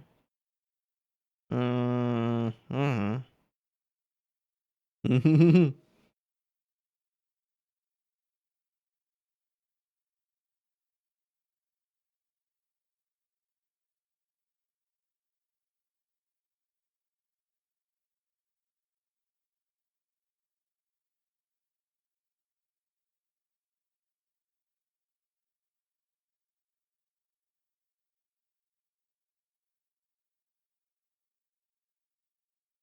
Hmm. Hmm.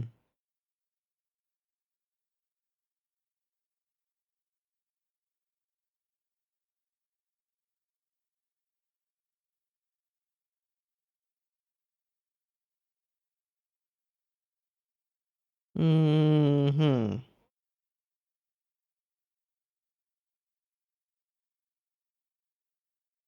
Again with the casting.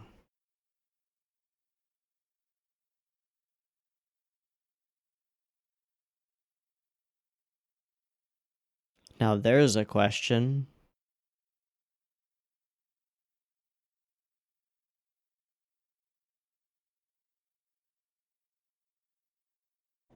Hachikuji?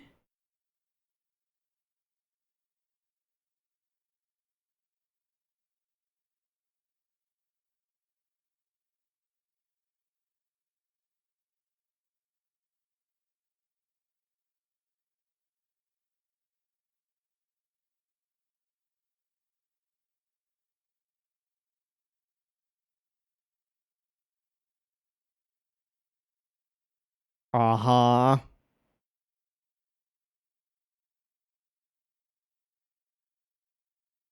Eh.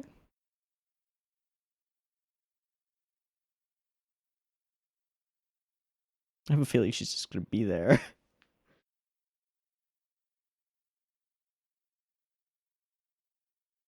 Hmm. For her adventure to go find Oshino?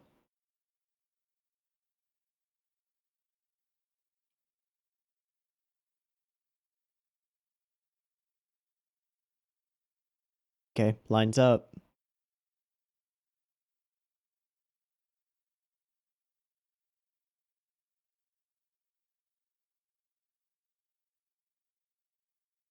Uh-huh. Yeah. So that he can say, "What niece? I don't have a niece." She's not here. Okay.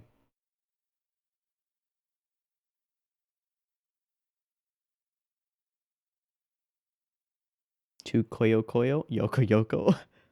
Oikura came to forgave her, I'm fine.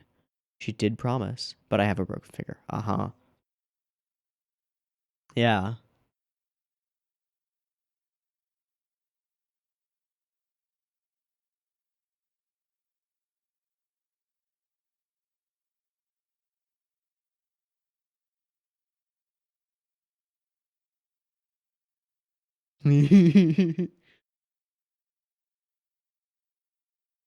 Under the desk.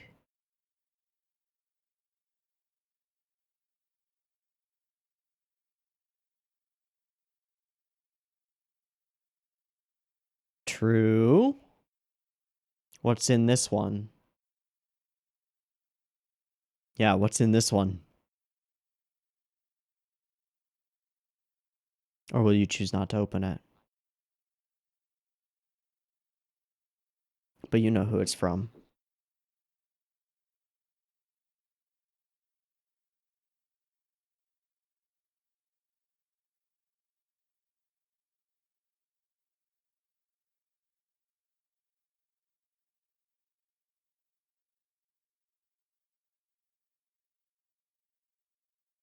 This is a reprise of one of the previous songs.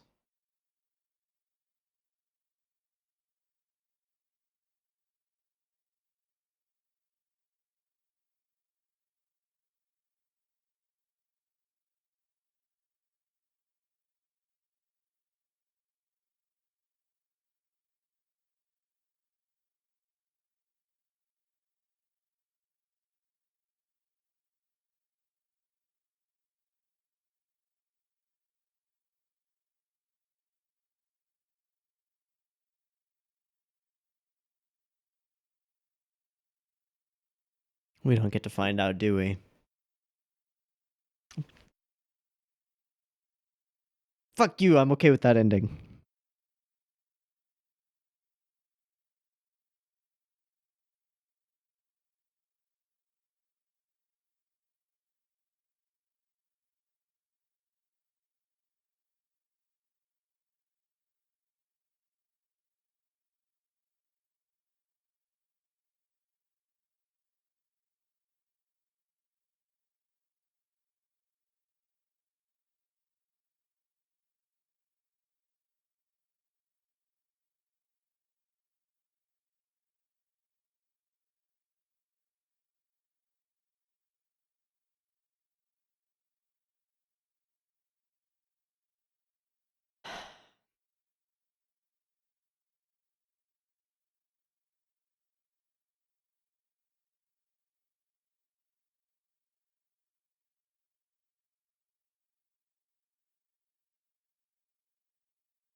Well, I think once again, Oisin proves, at least in my mind, that the question is often more interesting than the answer. Though it was fun to jump at straws, or grasp at straws, that's what it is, or jump to conclusions and miss the mark completely, as I usually do, which is fine. It's part of the fun of it.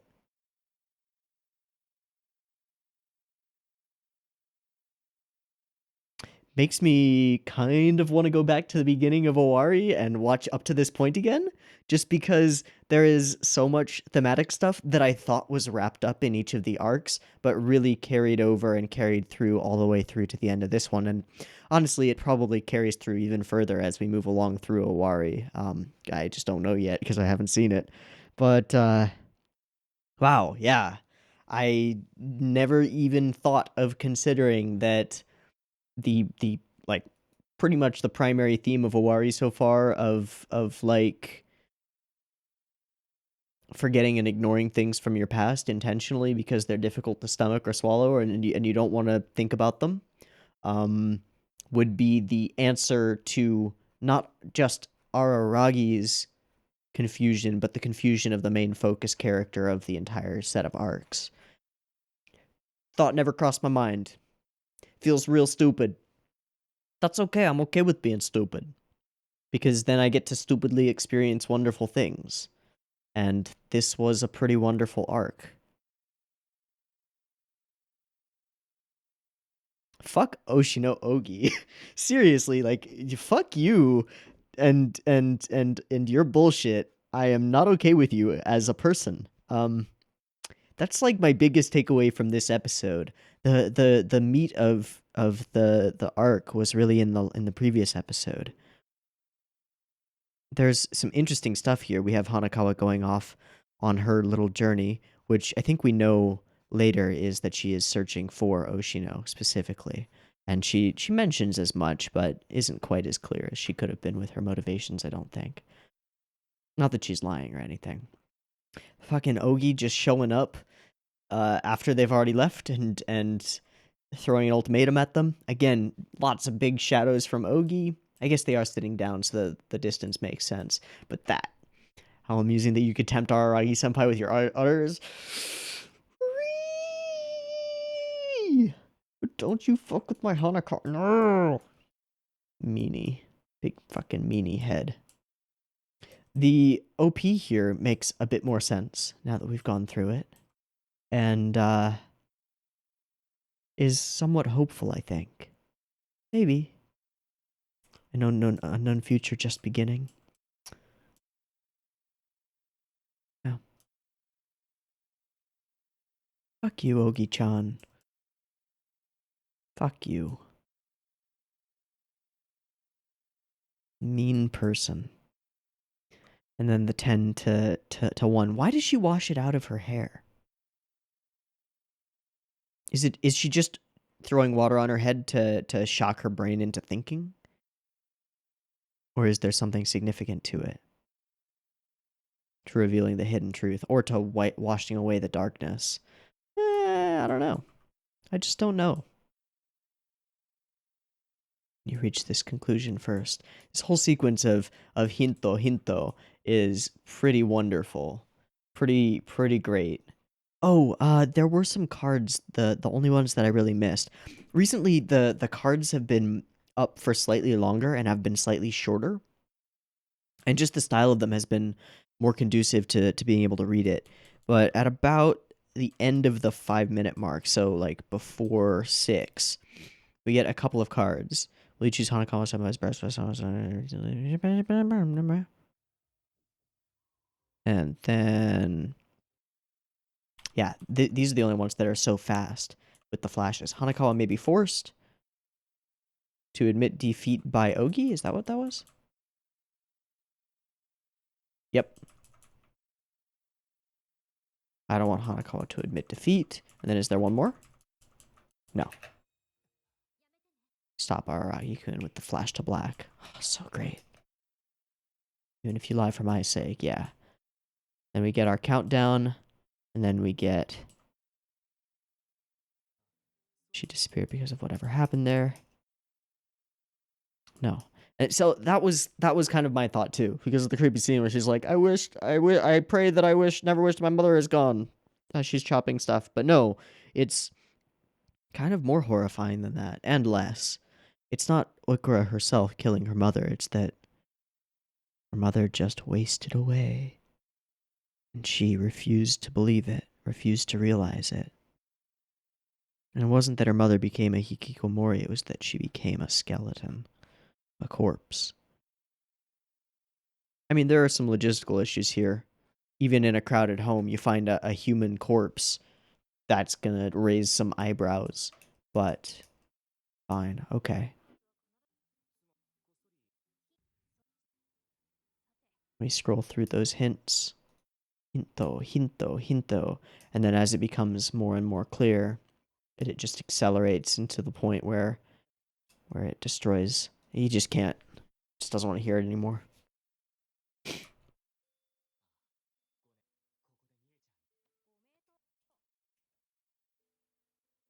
Slowly starved to death. Never left that room.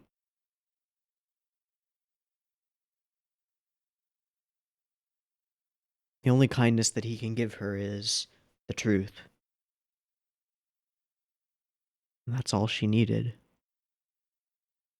She's happy with less. And she does get to make a new start, knowing what happened. It's not kindness or even compassion necessarily, it's just the knowledge of the truth. Wow, this arc is going to take a while to settle with me. Because it's not just one arc, right? It's the last three that all kind of come together here. And maybe further, you know? Maybe there's a lot more that this all feeds into. I would assume so. But, god damn. And then even here in the end, Ogi almost tries to convince him not to tell her that. Like, you're just gonna hurt her by doing this. But at the same time, Ogi's just observing. More than anything. Just wants to see how these things play out. I do not like Oshino Ogi. I know I say that a lot, but, like, I do not like this character. That's not fair. I enjoy the character's presence. I do not like the person that she represents. Or function of this world that she represents. So they don't remember Oikura being there either. But Nadeko did. Right? So we have confirmation from someone else that Oikura existed and Hanaka was there, so we know that Oikura existed. But also we have knowledge that Oikura did come over to their house when they were young. Why don't the sisters remember, I wonder? Maybe they were just too young. But they're the same age as Nadeko. Unknown. And there with the smile. The same smile as in the OP, with the tears, and then they fade. It's kind of hopeful for Oikura. She's never going to be perfectly okay. Doesn't work that way. But she has a chance.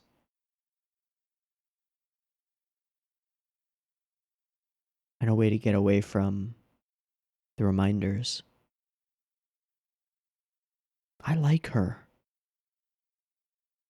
How is that even possible that such an abrasive character who, like, vehemently despises the main character, and not just the main character, but the audience insert character, vehemently despises Araragi, is so likable and endearing. All she did throughout her screen time was hate. Almost all she did. But then, once the reasons for that were revealed, it made sense and I couldn't help but feel for it. Nisi Oisin, you crazy bastard. You crazy bastard. How do you do it? How do you create so many different, intricately layered characters? I don't know.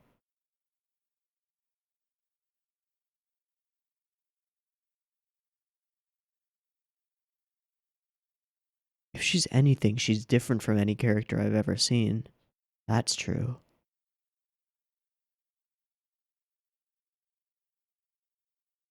That's kind of awesome. I don't know. I don't know if it's reasonable for me to actually say this, but I think I think I may be beginning to see why people were super excited that I was finally getting to Owari, because hot damn, this was some good stuff. Some amazing stuff. Wow.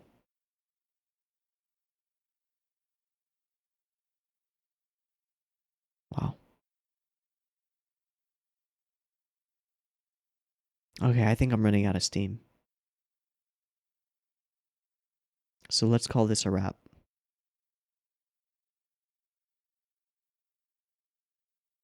I've been Teeaboo. This has been Owari 5, 6, and 7, right? Is that correct? Yes. 5, 6, and 7. Third arc. It was a killer. I hope you've enjoyed it as much as I have. If you have things that I've missed, I'm sure there are plenty, or ideas of your own about the way that this played out, or the way that some of these characters felt, or who they are. Anything really. Throw it in the comments.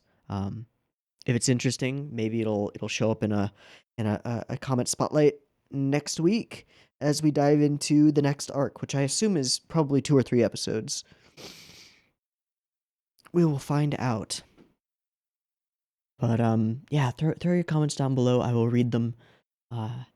Please no spoilers. It's really appreciated.